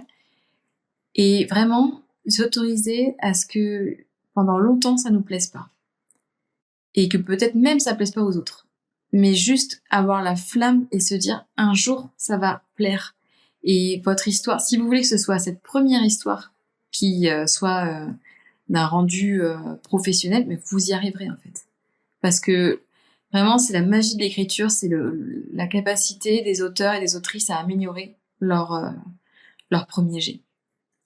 Donc voilà, commencez par le premier jet, c'est le début du chemin et après, il faut y croire. Et le chemin, c'est nous qui l'écrivons, quoi. Et aussi, bien sûr, ne pas hésiter à se faire accompagner, vraiment. Ah oui. Se faire accompagner. Alors ensuite, j'ai 2 questions de l'invitée précédente.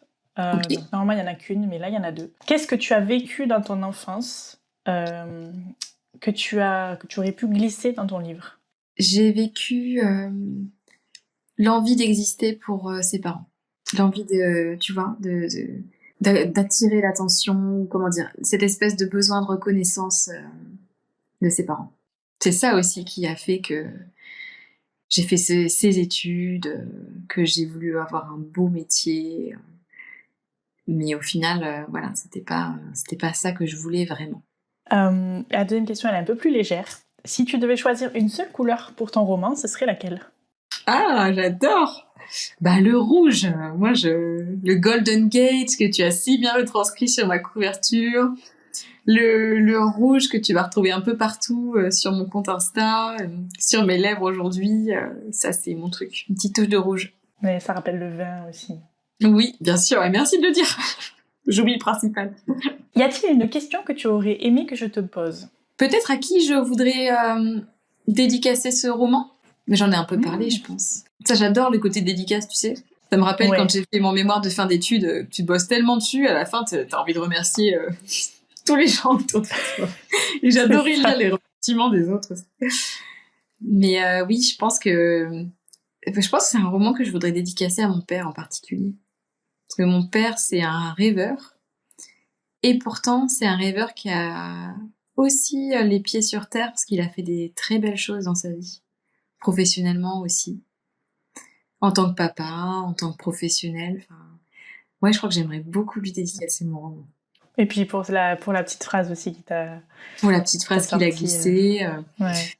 Et ouais, bien sûr. Pour tout ça, pour l'invitation qu'il m'a donnée tout au long de ma vie à m'interroger, à chercher à tracer mon propre chemin tout en étant consciente du poids de notre histoire familiale et de tout un chacun, quoi. Ouais, pour tout ça. Donc tu vas lui glisser une petite phrase au début du roman. Bah oui, je viens de le décider, tu vois. Et du coup, dernière question. Est-ce que tu as une question, toi, à poser à la personne qui passera juste après toi ? Ouais, alors attends, je vais réfléchir, que ce soit une question chouette. Est-ce qu'il y a eu, dans ton parcours d'auteur, d'autrice, un moment particulier, vraiment une sorte d'épiphanie, tu sais, où tu réalises des choses, soit sur ton roman, soit sur toi, qui a vraiment marqué ta vie et que tu aurais envie de raconter? Très bonne question. Ouais, j'espère que c'est pas trop alambiqué.